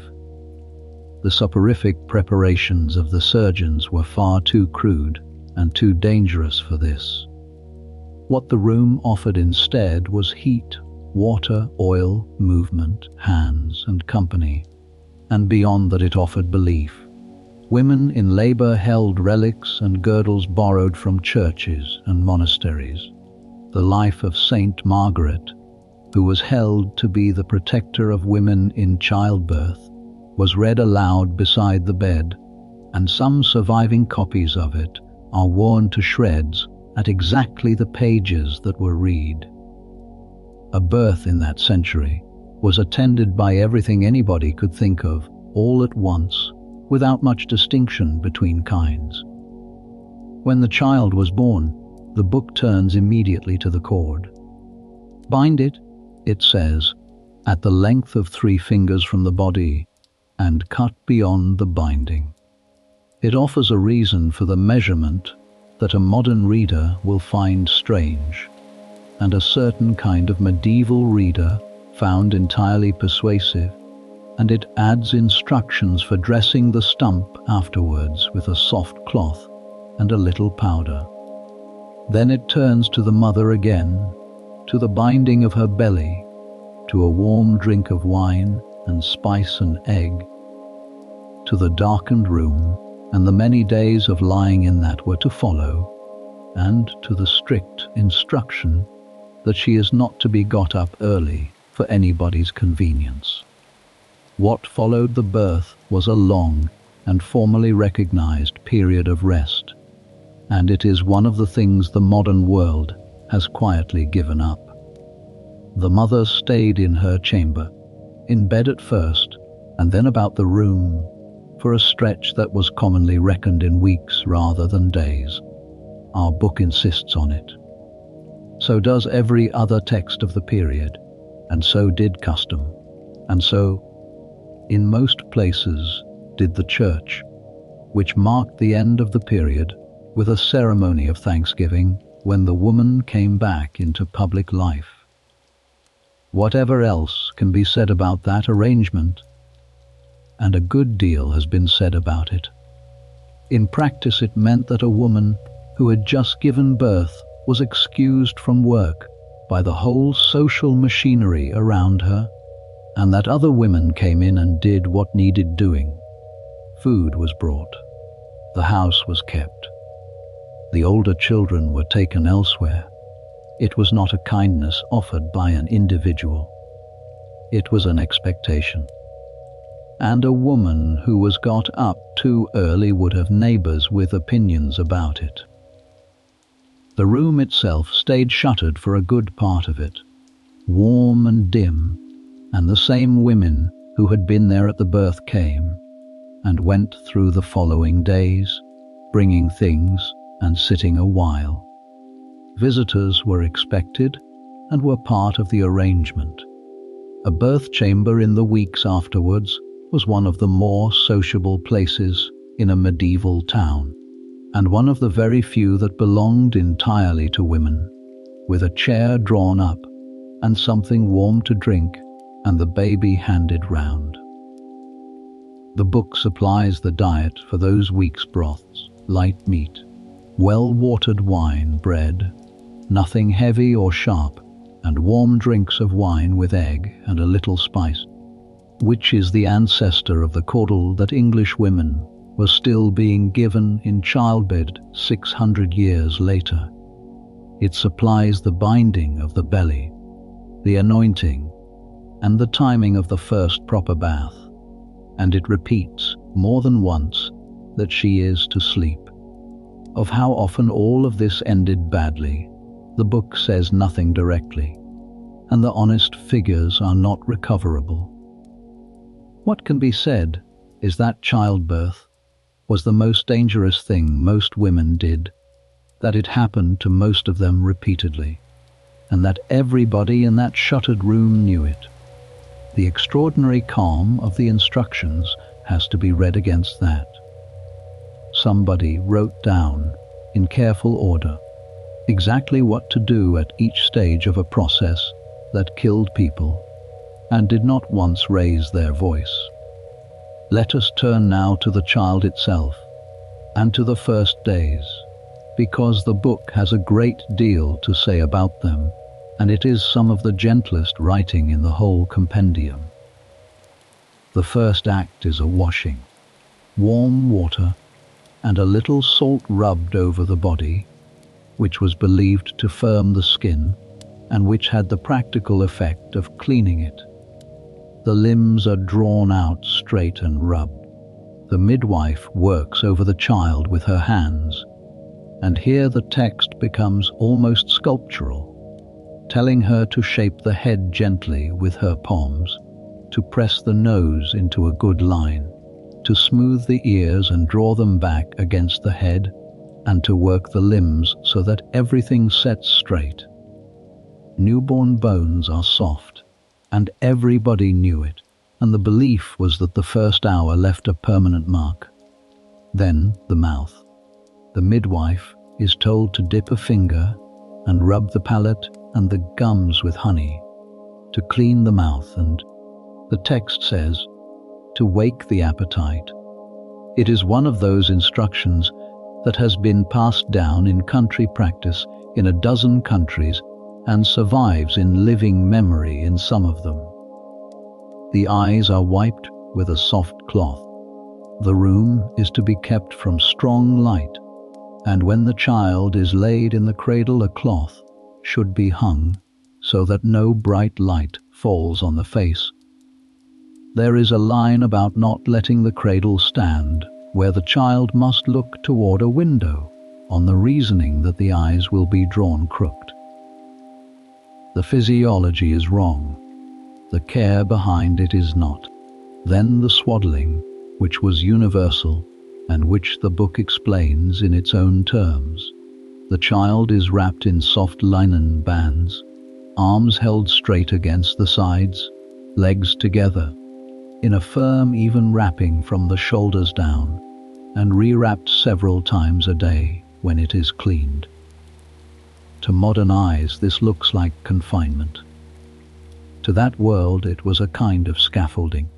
The belief was that limbs left free would grow crooked, and that the wrapping held the child in shape while it hardened. It also, incidentally, kept a baby warm in an unheated house, and made it possible for a woman to set the child down safely and use both hands, which in a working household was not a small thing.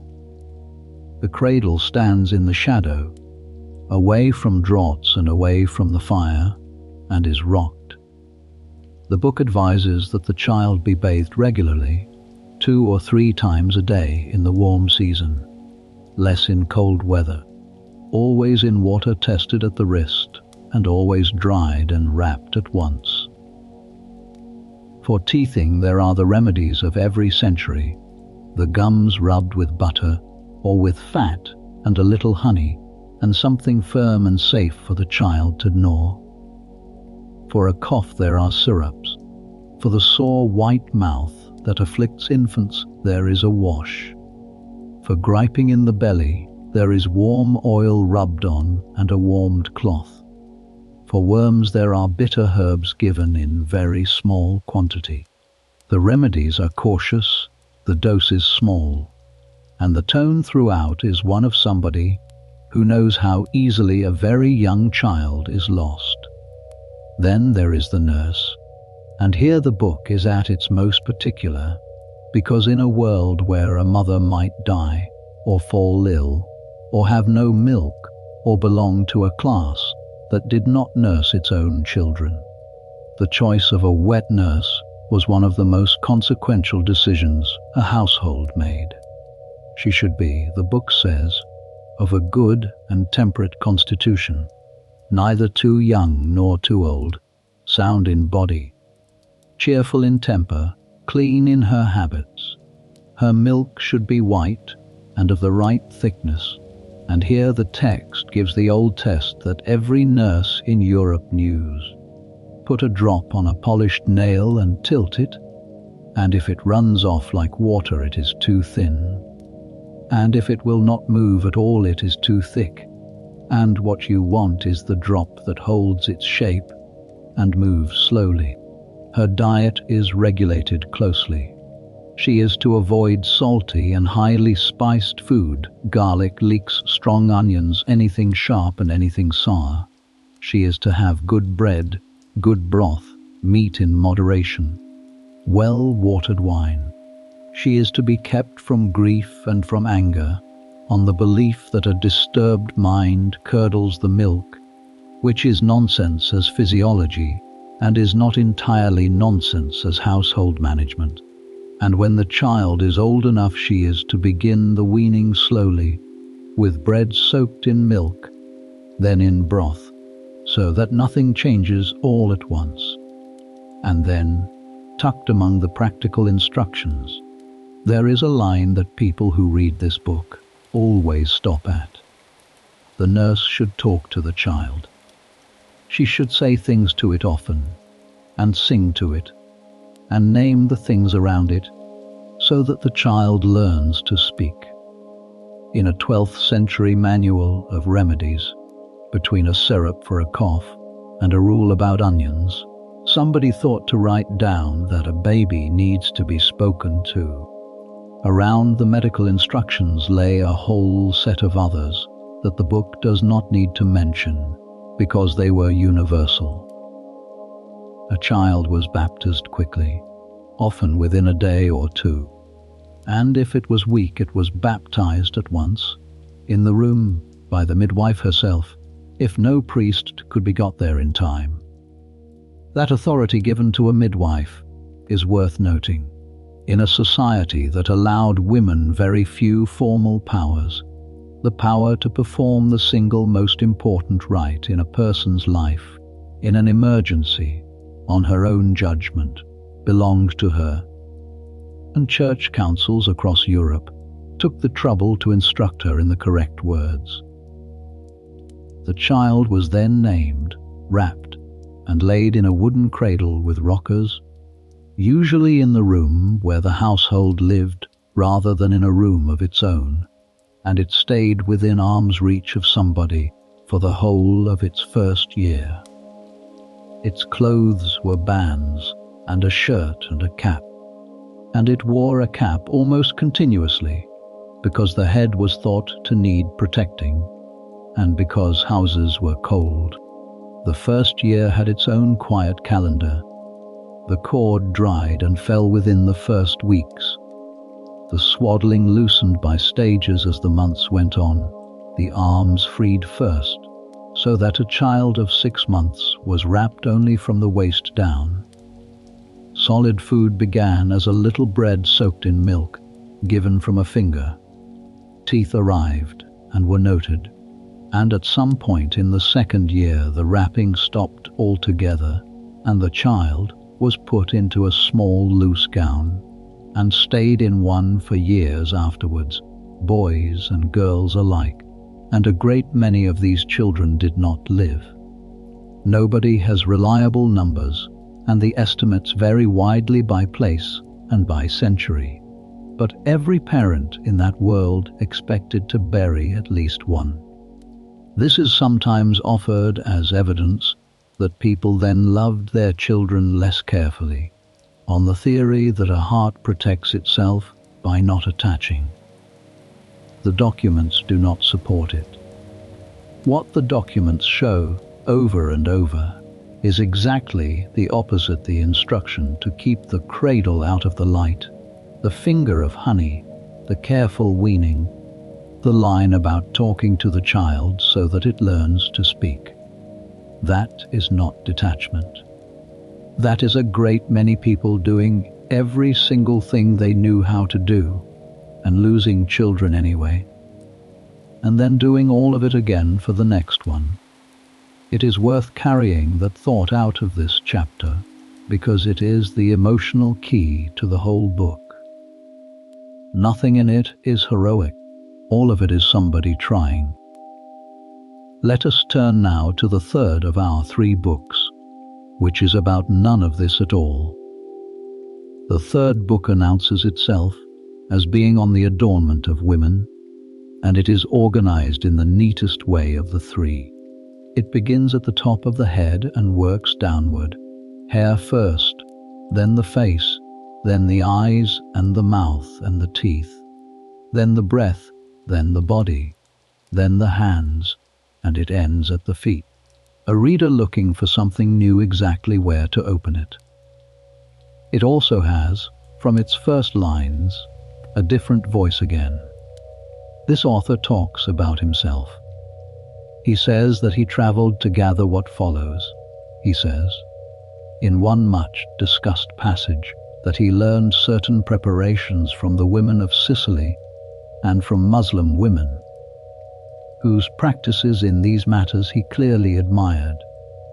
There is a note of a collector in it, somebody who went about asking and writing down and comparing, and who is rather pleased with what he came home with. The first question a modern reader asks is why a book of beauty recipes sits bound between 2 books of medicine, and the answer is that in the 12th century it did not occur to anybody to separate them. The skin was understood as the outside of the humerus.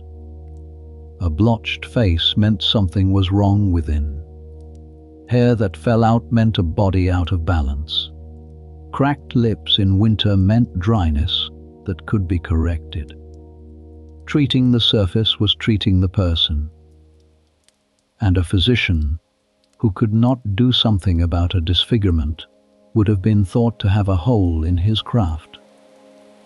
There was also a harder reason, and the book does not need to state it because everybody knew. A woman's face and hair were, in practical terms, part of her position in the world. They affected whether she married, and whom, and how she was treated in the household she married into. Scarring from illness, hair loss, the marks of the sun on a woman who had to work outdoors. All of these had consequences that reached far beyond how she felt when she looked at a polished sheet of metal. Cosmetics in this world were not frivolous. They were closer to what we would call maintenance of a livelihood. So the book begins with hair and with washing it, since a great deal of what follows will not take on a dirty head. There are lies made by pouring water through wood ash, softened with the addition of herbs, and there are gentler washes for those who could afford gentleness. There are combings with an ivory or boxwood comb, and long instructions about drying in the sun. Then it turns to color, and here it becomes a pleasure to read. The prized shade in that world was gold, and there are recipes to produce it: saffron steeped in water or wine, henna brought from the south, the outer husks and the galls of certain trees, boiled up with alum and applied warm, the head then wrapped in a cloth, and the whole thing left to work while the woman sits in the sun. There are recipes to darken hair as well, some using a comb of lead drawn repeatedly through it, others using preparations built on gall and vitriol, which will genuinely blacken anything they touch: hair, hands, linen, and the table. There are remedies for hair that falls, which involve rubbing the scalp with irritating preparations until it warms, on the perfectly reasonable belief that the flow of blood to a place is part of what makes it grow. And there are others built on burnt substances and oils. There are also remedies for hair in places where the fashion of the time did not want it, and this is where the third book earns its reputation for making modern readers wince. The depilatory it gives is made of quicklime and orpiment, which is a yellow arsenic mineral boiled together in water. Both of these will indeed remove hair, and will remove a good deal else besides if you are careless. What redeems the passage entirely is the test the author gives for readiness. Dip a feather into the mixture, he says, and if the barbs come away from the quill, then it is done and you may take it off the fire. That is a practical, repeatable, physical test, invented by somebody who understood that a recipe cannot specify a temperature or a time, and must therefore specify a sign. He follows it, moreover, with a set of instructions that read like a safety notice. Have hot water standing ready. Do not leave the preparation on longer than it takes. Wash it off at once and thoroughly. Then anoint the skin immediately with something soothing, and if there is burning, use rose water and violet oil and a preparation of cold things until it settles. Somebody had been burned, probably several somebodies. For the face itself, the recipes divide between whitening and coloring. The whiteners of the period leaned heavily on white lead, ground fine, and worked into a cream. And it is worth saying plainly, and without alarm, that this was harmful, that it was used across Europe for another 600 years, and that nobody at the time had any way of knowing. Alongside it, and rather more often in this text, there are gentler preparations built on bean flour, rice flour, egg white, borax and camphor, mixed with rose water, which will do nothing much at all, except make the skin feel smooth, and which are the direct ancestors of half the contents of any modern bathroom cabinet. For color, there is a red made from Brazil wood soaked in water, and another from the root of alkanet steeped in oil, which yields a strong and lasting crimson. The text remarks in passing that this is how the Salernitane women redden their faces, and then gives the method as though passing on a neighbour's tip over a wall. Freckles and sunburn get their own chapters, which tells you who some of the readers were. There are pastes to be laid on at night and washed off in the morning, involving things like bean meal and vinegar and the juices of certain plants, and there are washes for skin roughened by wind and weather. A woman working in a vineyard in a Campanian summer had a real problem, and this book took it seriously. There is a beautiful sequence in which the face is steamed. The woman sits over a vessel of hot water in which herbs have been boiled, with a cloth over her head to hold in the vapor, until the skin is soft and open. Then she is washed, then anointed, then left. It is an entirely recognizable procedure, and it is the oldest description of it that most people ever encounter. The lips come next, with salves of wax and honey and oil, sometimes with a little butter, for the splitting that comes with cold weather. Then the teeth, which get more attention than one expects. They are to be rubbed with a powder of burnt and ground substances, marble dust and pumice among them, applied on a woolen cloth wound around the finger, and the mouth rinsed afterward with wine in which mint or other aromatics have been boiled. There are cautions against powders too harsh for the gums. Then the breath, which mattered enormously in a world of close quarters and no dentistry. The recommendations are the ones every herbalist has given ever since. Chew fennel seed, or parsley seed, or lovage. Rinse with wine and mint. Take a little of the aromatic spices after eating. A woman who wishes to be pleasant to sit beside, the text says in effect, should carry something sweet in her mouth. And this is advice from the 12th century that has aged perfectly.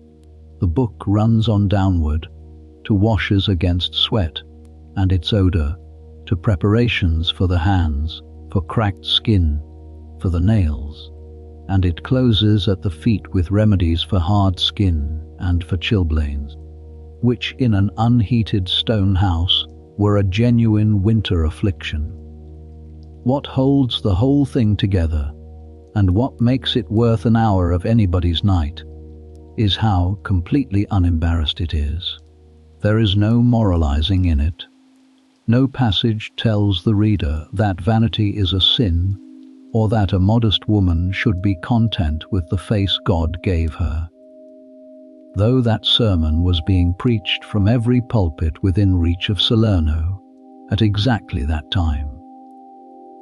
The book simply assumes that a woman would like to look well, that this is a reasonable thing to want, and that a competent practitioner should be able to help her get there without burning her face off in the process. Picture the equipment this book assumes. A mirror, which in the 12th century meant a disc of polished metal, bronze or silver, giving a soft, slightly warm, forgiving image rather than the merciless clarity of glass. Combs of boxwood or bone or ivory, double-sided, fine teeth on one edge and coarse on the other, small tweezers. Little pots of glazed earthenware and glass for the creams and the waters. Linen cloths, a basin, a brazier for the steaming. Picture also the fashions the recipes were serving, which were more specific than we tend to imagine. Married women covered their hair in public across most of Latin Europe under a veil or a wrapped cloth, so the elaborate golden coloring in these recipes was largely for the household, for the bath, and for the hours when the covering came off.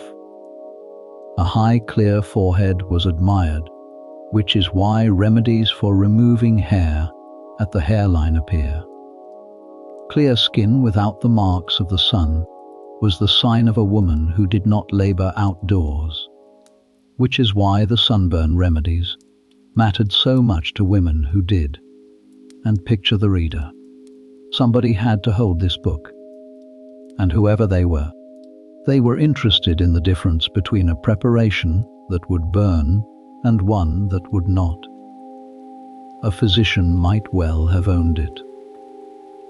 So might the woman who ran a bathhouse, or the servant responsible for a great household stillroom, or a barber who dealt in hair and shaving and small surgery all at once.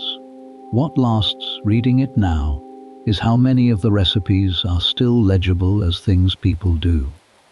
Steam the face over herbs, wash the hair and dry it in the sun, rub the teeth with a cloth and rinse with something aromatic, chew fennel seed, put honey and wax on chapped lips, take the rough skin off the feet, strip out the lead and the arsenic, which were the errors of the age rather than of the author, and what is left is a bathroom shelf, described in Latin in the year 1100 and something.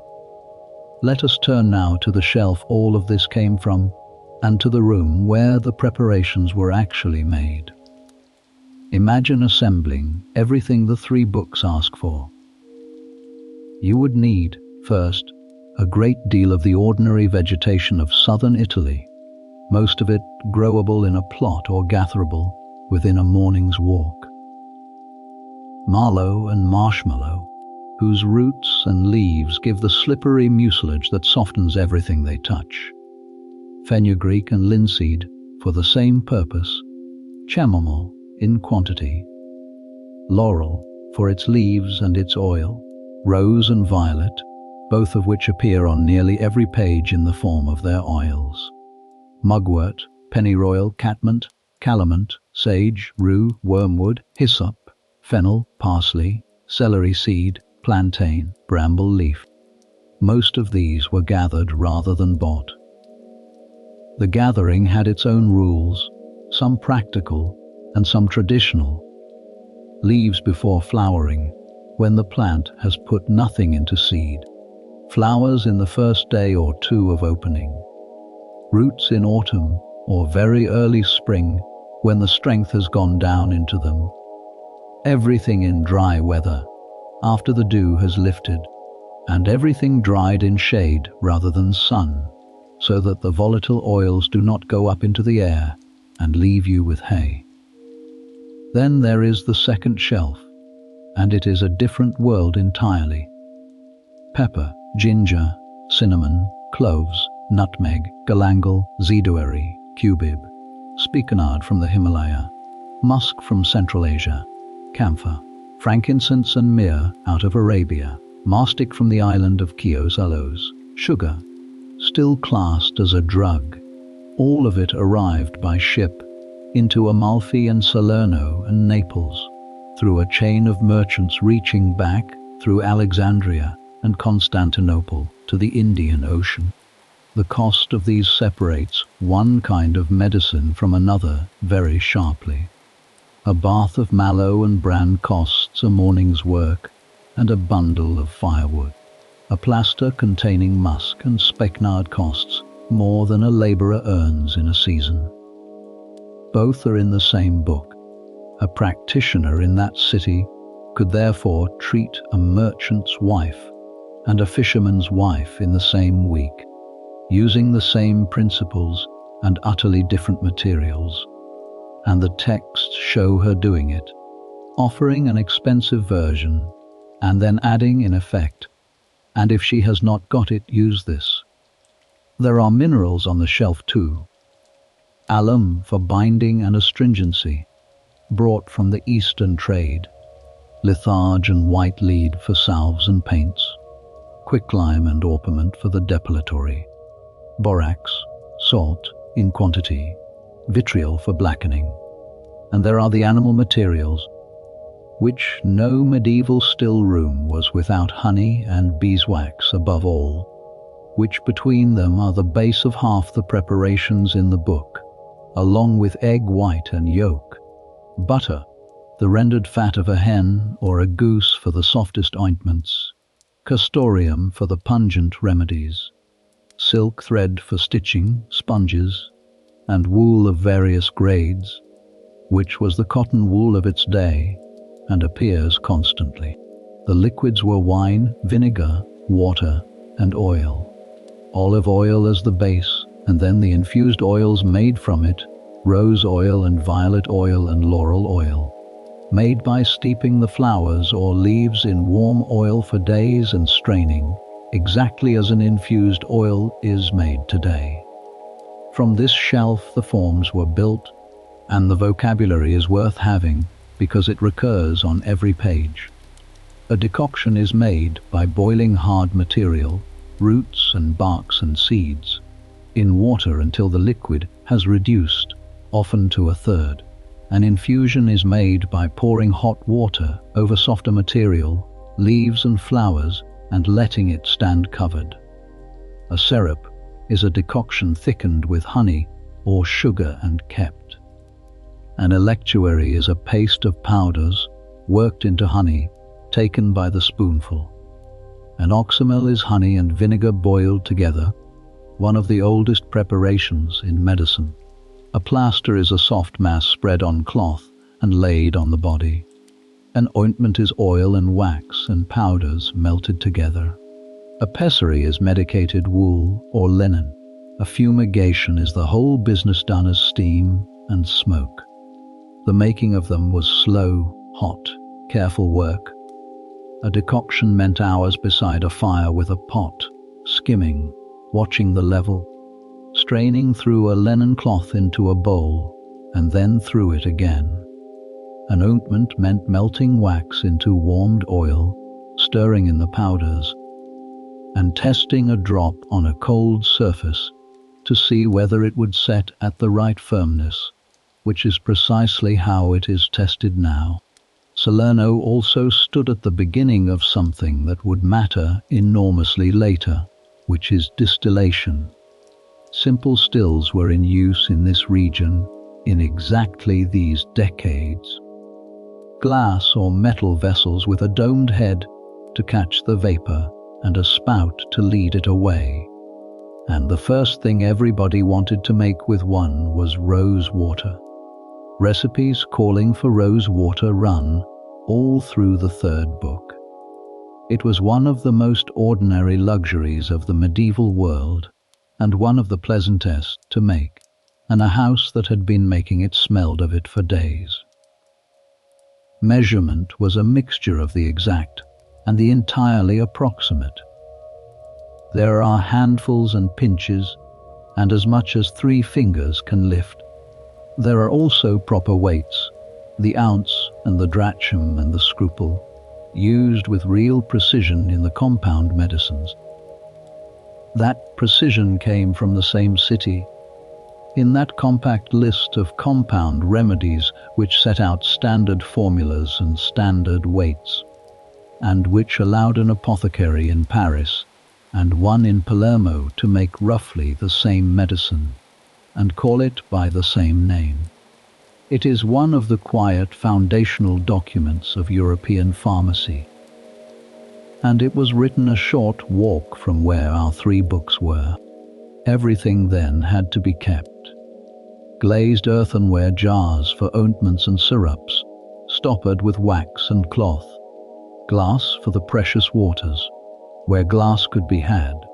Linen bags hung from a beam for dried herbs, which keeps them dry and keeps the mice out.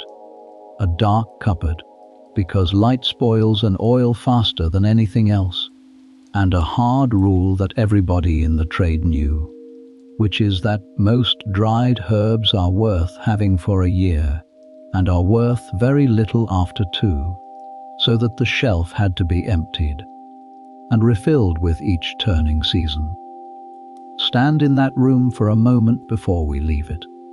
A low fire, a pot of something reducing on it, bunches hanging overhead in the smoke, mugwort and wormwood and sage. Jars along a shelf, some of them cracked and mended. A basin of rose water, the smell of wax and honey and hot oil and bitter green leaves all at once. That is where the book on our table came from. Not a library, not a lecture hall. A warm room that smelled strongly, with somebody in it who had been standing up since dawn. A room like that ran on a calendar, and the calendar was the year itself. In early spring the first nettles and the first violets came, and the violets had to be dealt with at once, because a violet is only itself for a fortnight. Flowers were picked in the morning and set to steep in warm oil the same day. In late spring came the roses, and everything stopped for them. Rose petals for oil, rose petals for water, rose petals dried on trays in the shade for the winter, in quantities that would astonish anyone who has only ever bought a bottle. Through the summer came the leaves, mint and sage and hyssop and wormwood, cut before flowering and hung in bunches from the beams. Chamomile through the warm months, gathered by the basket. In late summer the seeds, fennel and parsley and celery and caraway, cut with the stems and dried head down inside a bag, so that nothing was lost when they fell. In autumn the roots, marshmallow and elecampane, and the rest, dug when the strength had gone down into them, washed, sliced and dried slowly by a low fire. In autumn too the fruit and the bark and the galls. Winter was the season for the work that did not depend on the weather. That was when the syrups were boiled and the ointments made, when the oils that had been standing since the spring were strained off and bottled, when the powders were ground in a mortar and put into jars. It was also when the shelf was gone through and the previous year's leavings taken down, smelled, crumbled between the fingers, and thrown on the fire. If they had lost their scent, somebody young was almost always doing the heavy end of this, stripping leaves from stalks for an hour at a time, turning drying trays, working a pestle until the arm ached, watching a pot so that it did not catch. That is how the craft passed on, not by instructions so much as by standing in a warm room full of the smell of hot honey, being told to keep stirring, and gradually noticing what the person beside you did with their hands. Let us turn now to how 3 separate books, made in that world, became one. A book in the 12th century did not get published. It got copied, and it got copied only if somebody wanted it enough to pay for the vellum and the weeks of a scribe's time, or to sit down and write it out himself. There was no edition, no print run, no fixed text. Every copy was a separate act, made by a particular person from a particular exemplar that had been borrowed for a few weeks and had to go back. This means that a text spread the way a rumor spreads unevenly, and that it changed as it went. It also means that we can trace the spreading, because every copy carries the fingerprints of the copy. It came from the same slip in the same line, the same word omitted, the same chapter in the same odd place. Set enough surviving copies side by side, and their family tree comes into view. When that is done for our 3 books, the picture is clear enough. At the beginning, they were separate. The earliest surviving copies contain one of them alone, or 2 of them bound together in various orders, sometimes with other Salernitan material in between. They were 3 independent works, by 3 different hands on a related subject, made in the same city within a few decades of each other, and for a while they traveled apart. Then they began to keep company. A scribe copying one for a physician, who also wanted the others put them into the same volume. The next scribe borrowed that volume and copied all 3 straight through without pausing to mark where one ended and the next began. Within a few generations there were copies in which the joins were invisible. Modern editors distinguish roughly 3 stages in this. There is the independent stage, where each text stands alone. There is an intermediate stage, where they are together, but still recognizably 3, with their own openings and their own tone. And there is what is called the standardized ensemble, which took shape toward the end of the 13th century, and which is the version most people afterwards read a single continuous work, chapters renumbered in one sequence from beginning to end, cross-references added between parts that had originally had nothing to do with each other, contradictions between the 3 quietly smoothed away, and one name at the head of the whole thing. It is worth pausing on that smoothing, because it is the point at which a set of texts becomes a book. Somebody sat down and read all 3 carefully enough to notice that the first says one thing about the causes of a trouble, and the second implies another, and then adjusted the wording so a reader would not stumble. Somebody added a table of chapters. Somebody wrote a general opening. This is editorial work, done with care and good intentions, by a person whose name we will never know, and it made the compendium far more useful and far more popular than the 3 separate texts had ever been. It also made the author disappear. The 3 books had 3 sources. The ensemble had one name, and that name was the diminutive that had once meant something like Trota's little book, a title hardened into a person. Readers of the standardized ensemble understood, quite reasonably, that a woman called Trotula had written the whole of it, the cosmology and the surgery and the hair dye alike, and for 400 years that is what everybody thought. Some copies went further and trimmed as they tidied. In certain later versions, the passage about the woman called in as a master of the craft, the young patient taken into her house, the 3 days, the bath is shortened or altered so that it is no longer clear who is being spoken of or lost entirely. There is no reason to imagine malice in this. A copyist working to a commission cuts what looks like an anecdote and keeps what looks like a remedy. But the effect, repeated across a few hundred copies, is that the one place where we could see her working became rarer and rarer as the book itself became more and more famous. The number of copies is the part that surprises people. Well over 100 manuscripts of the Latin ensemble survive in libraries today, and to that must be added the copies of the individual texts, and the copies bound inside larger compendia, where nobody has yet catalogued them properly. For a medical text of that period, this is a very large number indeed. It puts our small book among the most widely circulated works on any medical subject in the entire Middle Ages. There is a further reason the number ran so high, and it is a practical one. This was a subject on which almost nothing else existed. A physician who wanted a text on fevers had a dozen to choose from. A physician who wanted a text on the illnesses of women had, in most of Europe for most of the period, essentially this one.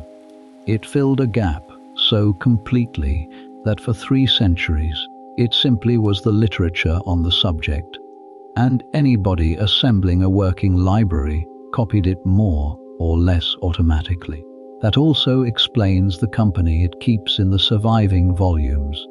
It turns up bound beside surgical texts, beside herbals, beside collections of recipes, beside treatises on urine and on the pulse, beside astrological tables, and beside things with no medical connection at all, because a compendium was assembled out of whatever its owner could get hold of.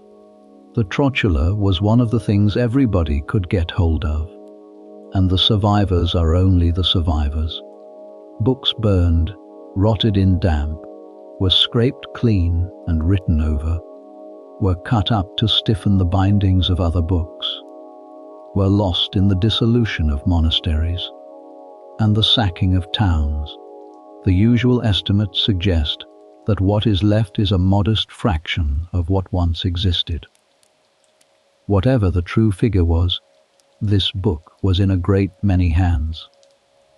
It is worth understanding how the mistakes happen, because the mistakes are what make the family tree readable, and because they are oddly endearing.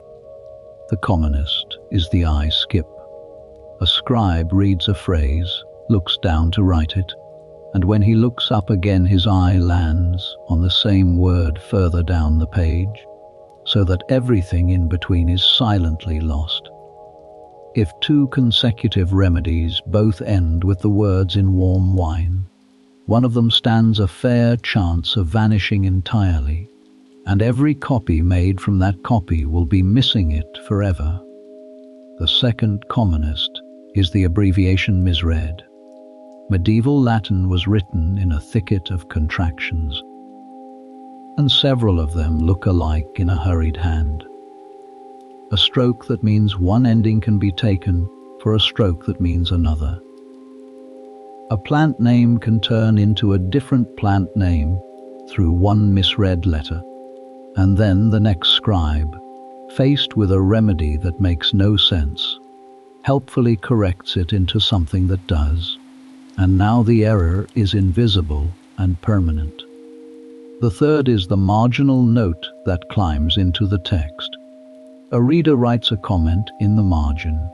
The next scribe, unsure whether it is a correction the author intended, includes it in the body. Whole sentences have entered famous works this way, and some of them have been solemnly discussed for centuries by people unaware that they are reading somebody's aside. And then there is the deliberate improvement, which is the hardest of all to detect. A copyist who knew medicine, faced with a passage he thought wrong, quietly fixed it. Faced with a quantity that struck him as excessive, he halved it. Faced with a remedy he found indelicate, he left it out. None of this was dishonest by the standards of the time. A book was a living thing, and a knowledgeable reader had a duty to it, which is why the family tree matters so much. Comparing 100 copies does not just tell you which came from which. It lets you strip the improvements away, layer by layer, and get back toward what the 12th century actually wrote, which by the time it reached print was buried under 400 years of helpfulness. Let us turn now to where those hands were, because the copies did not stay in Italy. They went north almost at once, in the satchels of the students who had come to Salerno to learn, and who went home again. They went to Montpellier, which was becoming the other great medical center of the Latin world, and from Montpellier onward to Paris. They went into England, into Germany, into the Low Countries, into Bohemia and Poland and Spain. Catalogues of medieval libraries turn up the title in monasteries and cathedral chapters and university collections all across the continent. Then it began to be translated, which is the surest sign that a book has escaped the profession that made it. There are versions in French, more than one of them. There are versions in Dutch, in German, in Hebrew, in Irish, in Catalan, in Italian, and there are several distinct versions in English, made at different times by different people from different Latin exemplars, of which one carries a title that has stayed with it the knowing of woman's kind in childing. The prologue of that English version deserves to be read slowly. It says, in the plain and rather beautiful English of the 15th century, that the book has been put into the common tongue, so that women may read it, and may know their own condition, and may not have to show their troubles to a man and be ashamed. And then it adds something even more striking, which is a request. It asks that no man who reads this book should use it to speak ill of women or to hold them in contempt, but should remember his own mother and every woman who has borne a child, and read it in a kindly spirit. There is the whole justification of the original Latin prologue, 3 centuries later, in a language a woman in Norfolk could actually read, with a warning attached that somebody clearly felt was necessary. Whether many women actually read it is a harder question, and the honest answer is that we do not know. Ownership marks in surviving manuscripts point overwhelmingly at men physicians, surgeons, monks, university men, a few gentlemen with an interest. That is not proof of much, since a book that lived in a household and was used by the women of it would carry the name of the man who paid for it, if it carried any name at all. There are a handful of inscriptions and bequests that put copies into women's hands, and there are the vernacular versions themselves, which nobody would have gone to the trouble of making for readers who did not exist. By the end of the 14th century, the name was famous enough to be a joke. In the prologue of The Wife of Bath, Chaucer has her describe her 5th husband's favourite volume, a great fat book of stories about wicked wives, which he read aloud to her in the evenings for his own amusement. Among the authors bound into it, listed off in a rattle of names, is Trotula. Chaucer expected a London audience in the 1390s to hear that name and recognize it. Whatever they understood by it, and it was probably something closer to a formidable old authority on women than to a physician of Salerno. The woman on our table had become a household word in a country 1,000 miles from the city. She worked in. The name drifted further still. In English it wore down into Dame Trot, an old woman of tales and rhymes with a cat and a cottage, and no medicine about her at all, who was still turning up in nursery books and Christmas pantomimes in the 19th century. Very few of the children who met her had any idea that she had begun as a title on a Latin manuscript in a harbour town below the mountains. The vernacular versions are not straight translations, and that is part of their interest. Each translator made choices about what his readers would want. Some cut the cosmetics entirely. Some cut the theory and kept only the remedies. Some added material from elsewhere, local recipes, prayers, a charm or two, so that the book gradually took on the colour of wherever it had landed. A Middle English copy from an English household reads differently from a Dutch one, not only in language, but in what it thinks is worth keeping. That is what happens to a genuinely useful book. It stops being a monument and becomes a tool, and every hand that picks up a tool adjusts the grip. By the 15th century, there was no single Trotula anywhere in Europe.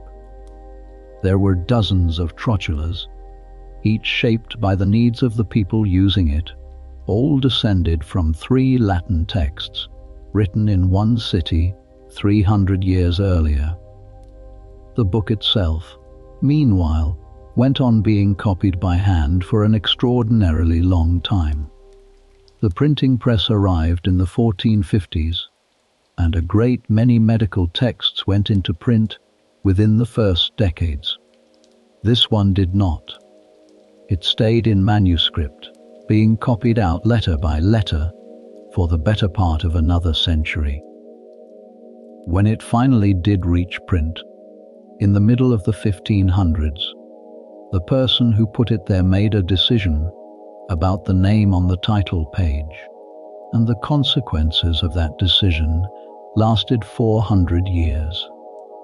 The mechanics of that spreading are worth a moment, because a medieval book trade did exist, and it was cleverer than one expects.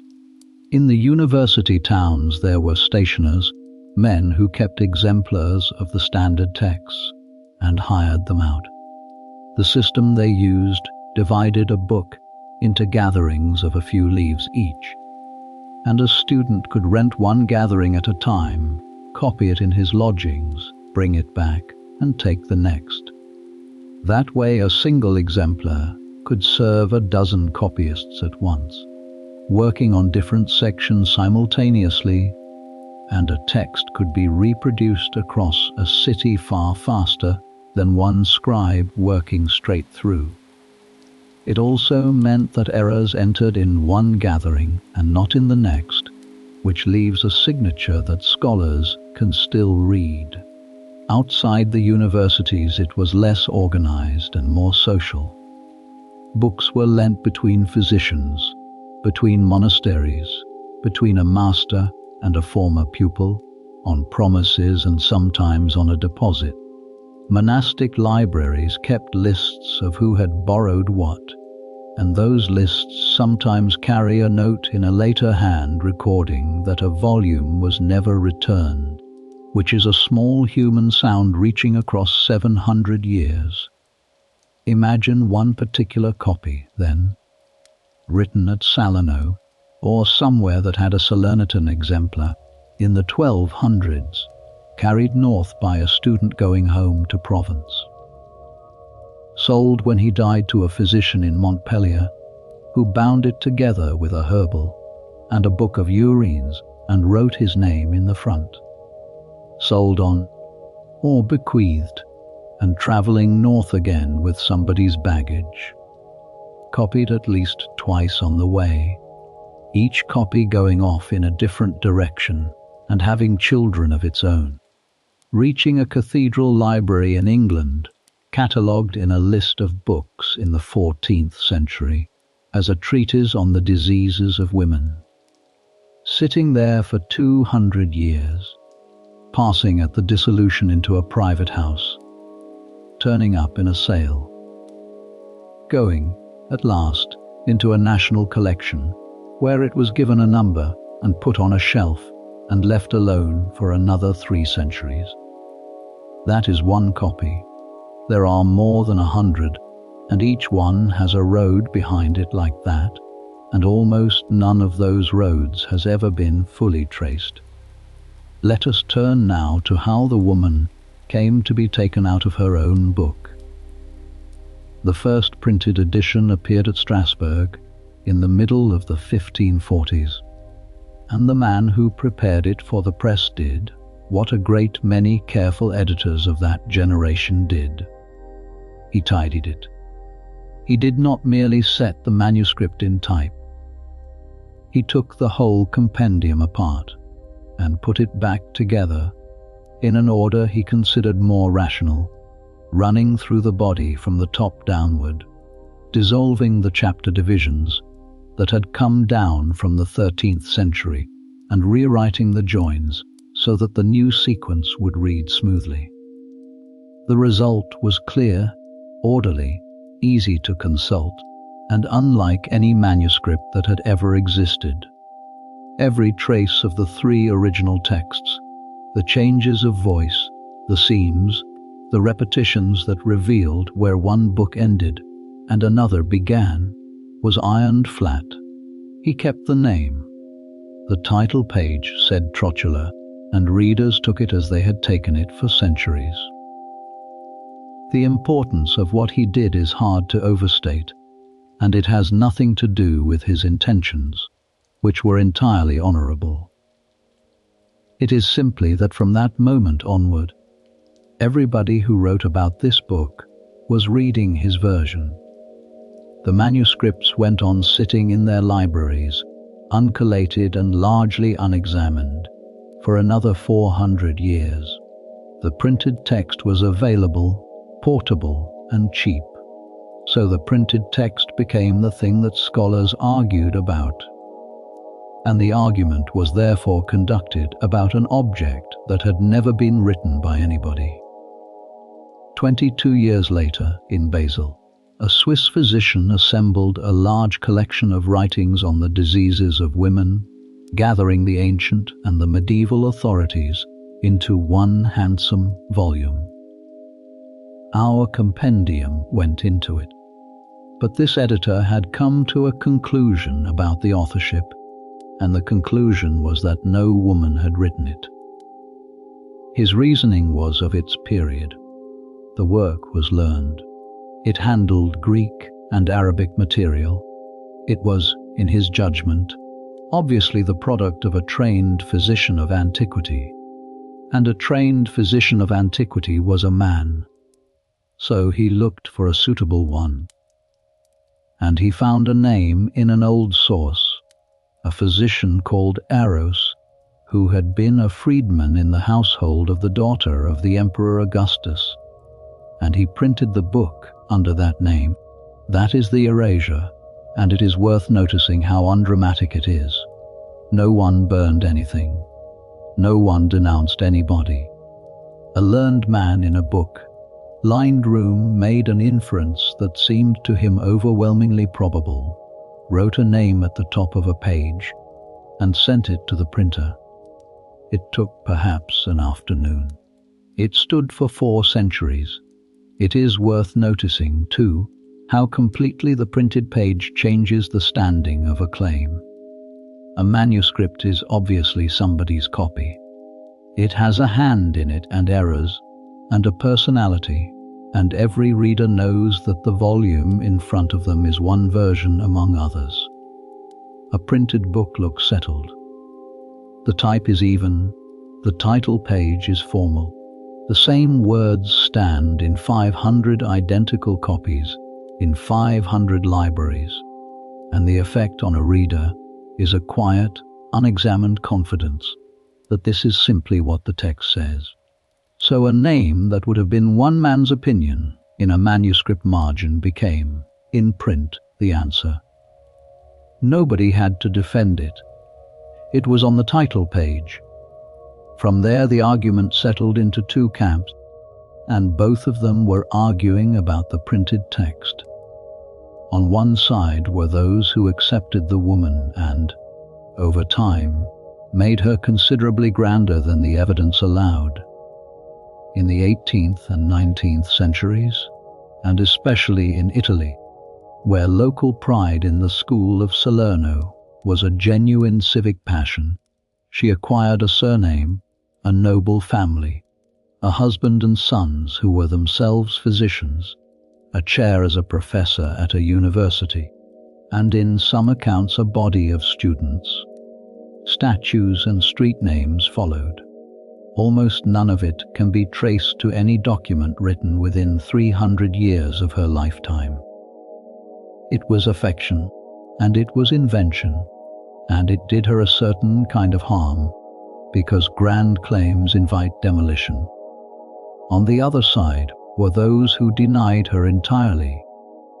The learned scepticism of the 19th and early 20th centuries looked at the Romantic version, found it unsupported, and concluded that the whole figure was a fiction, that the word had never been a name at all, that a woman practicing and writing medicine in the 12th century was implausible on its face, and that the book was the work of an anonymous man, like every other book of the period. Some of this scepticism was rigorous. Some of it was simply the assumption of the age wearing the clothes of rigor.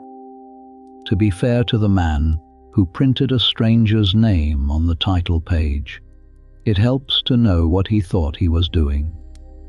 His century had rediscovered Greek, Texts that had been available only in Latin translations of Arabic translations were being read again in the original, and the effect on educated opinion was a kind of intoxication.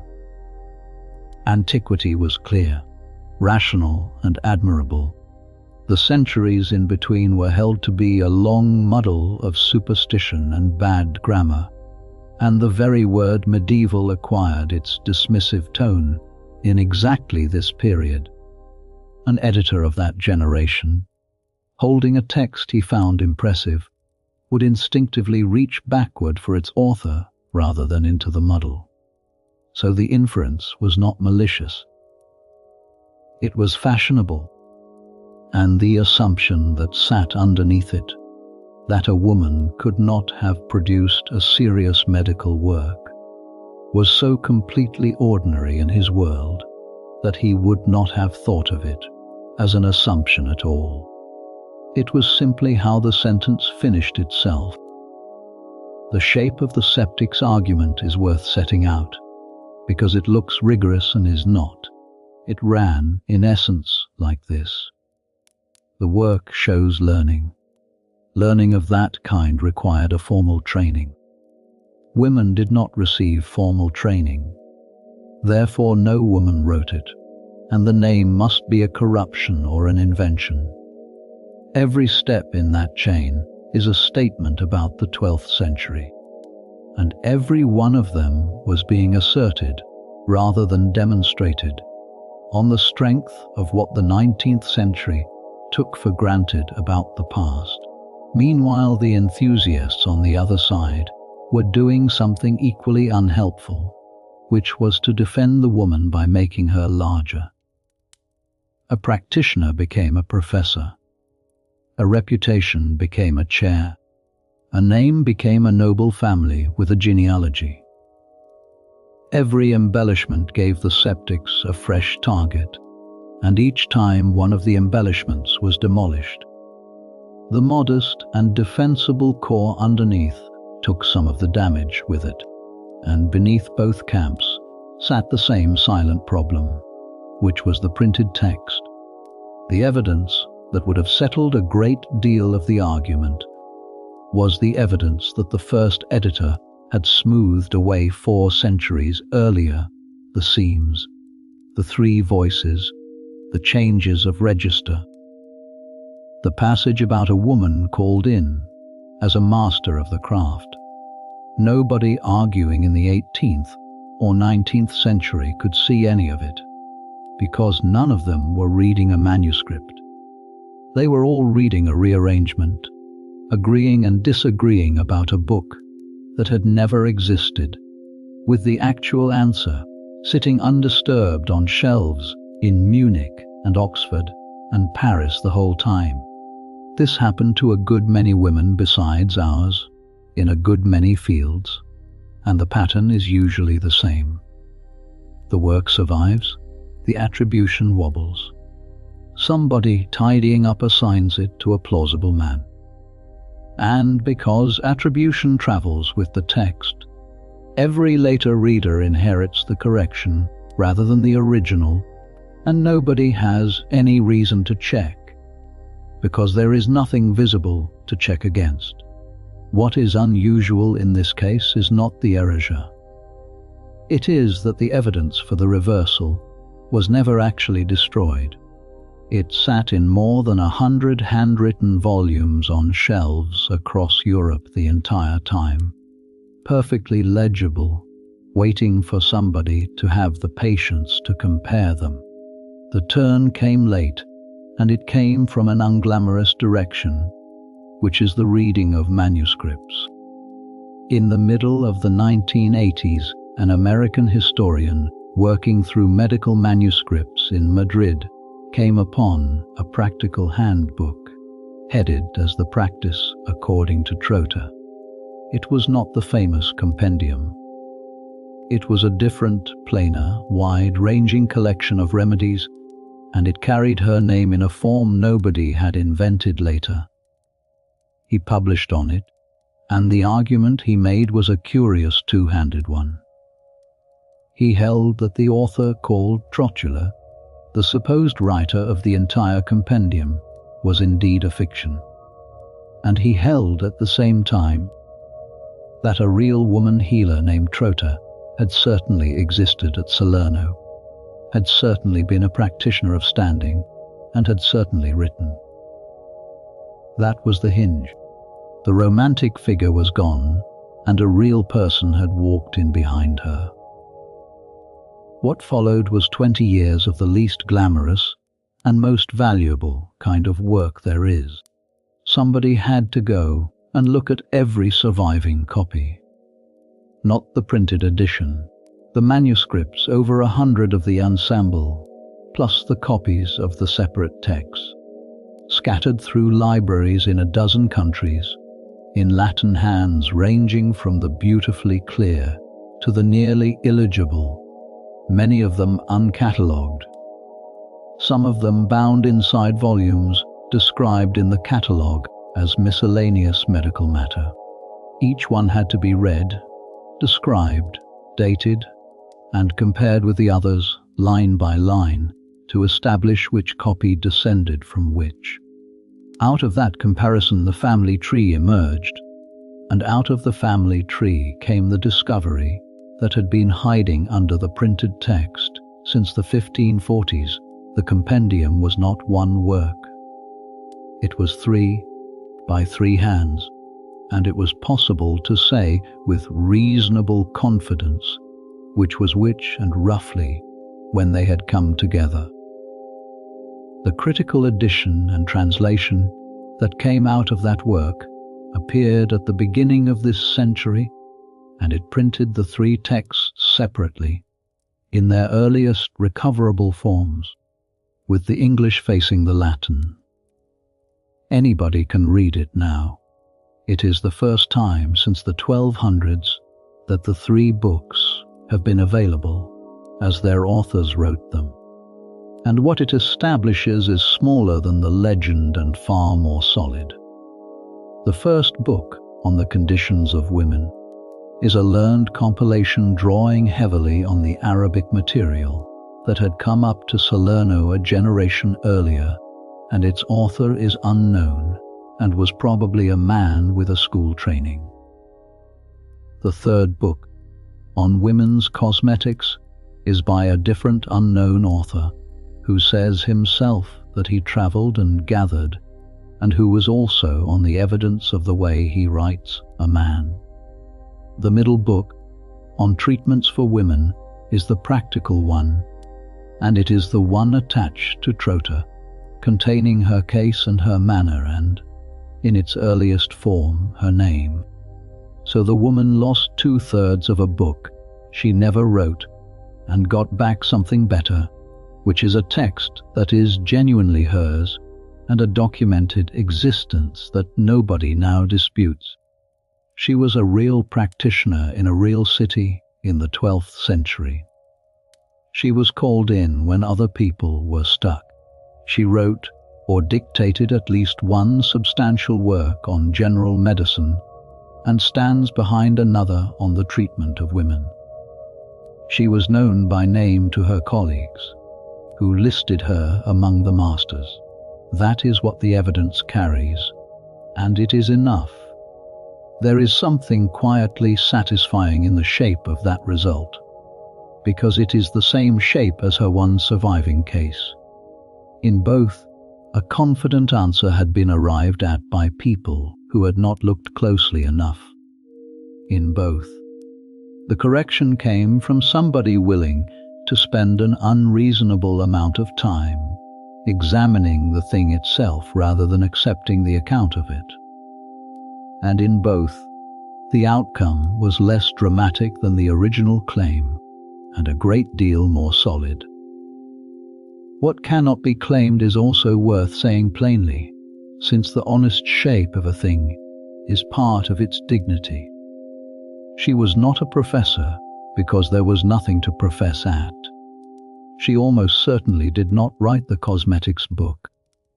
There is no portrait of her, no letter in her hand, no record of her birth or her death, and the surname that appears on the street signs was supplied by people who lived a very long time after she did. If there is a lesson in the whole 800-year business, it is about how quietly these things happen. Nobody set out to remove her. A scribe abbreviated a passage he thought was an anecdote. An editor rationalized a chapter order. A humanist made a reasonable inference from an unreasonable premise. Later admirers overclaimed and gave the skeptics an easy target. Each step was small, defensible, and made by somebody doing their job.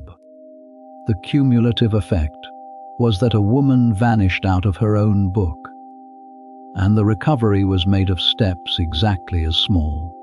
Somebody read a catalogue entry carefully. Somebody traveled to Madrid.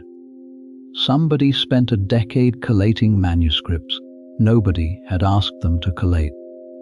There was no single moment of revelation, only a very long accumulation of patient attention, which is, when you think about it, precisely the method the woman herself used on a patient everybody else had already diagnosed. It is worth describing what that work actually looks like on a given morning, since it is so unlike the way discovery is usually pictured.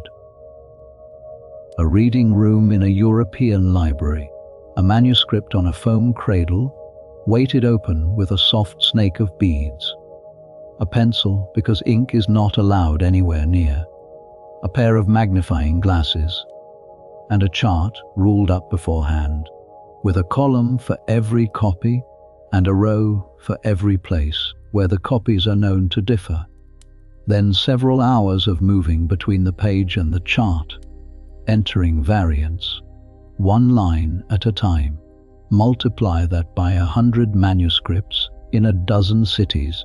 Add the travel, the permissions, the microfilms ordered and waited for, the catalogues that describe the wrong thing, the volumes that turn out on arrival to contain a different text entirely, and the years in which nothing at all seems to move. There is no moment in any of it that would make a scene in a film. There is only the chart slowly filling up, and then, at some point, the pattern in the chart becoming undeniable. The book that came out at the end of it is on library shelves now, Latin on one side and English on the other, and anybody who wants to can read every remedy we have talked about tonight in the words it was written in. Midwives have read it. Historians have argued over it. People with no professional interest at all have taken it out simply because the idea of a woman physician in the 12th century caught them, and have found, instead of a heroine, something better, which is a working practitioner with wet hands and a pot on the fire. In Salerno there is a street named for her and a plaque, and the usual civic affection that a city gives to somebody it has decided belongs to it. Some of what is written on such plaques goes beyond the evidence. That is what plaques are for.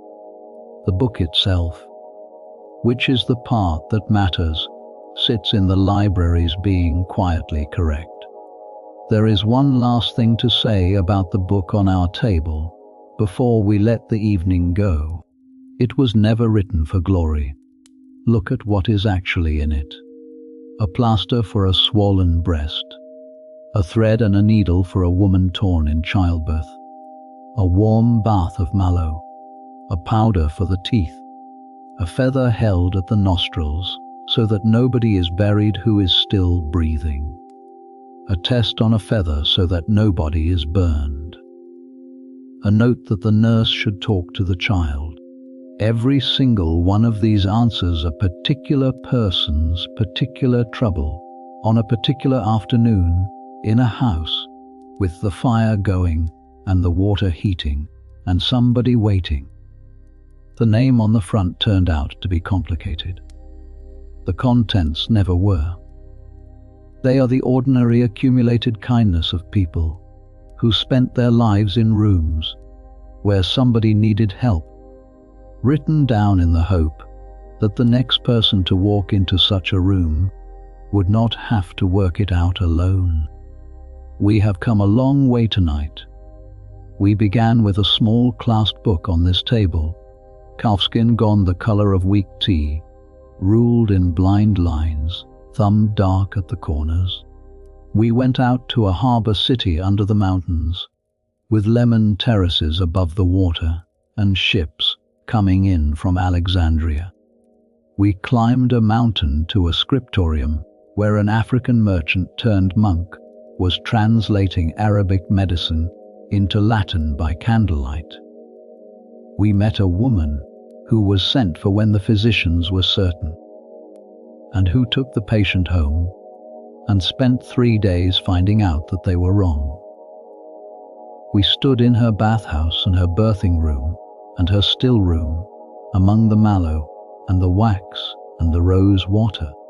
We followed her book across Europe in 100 copies and 6 languages, watched her name lift off it, and watched, 800 years later, somebody set it gently back.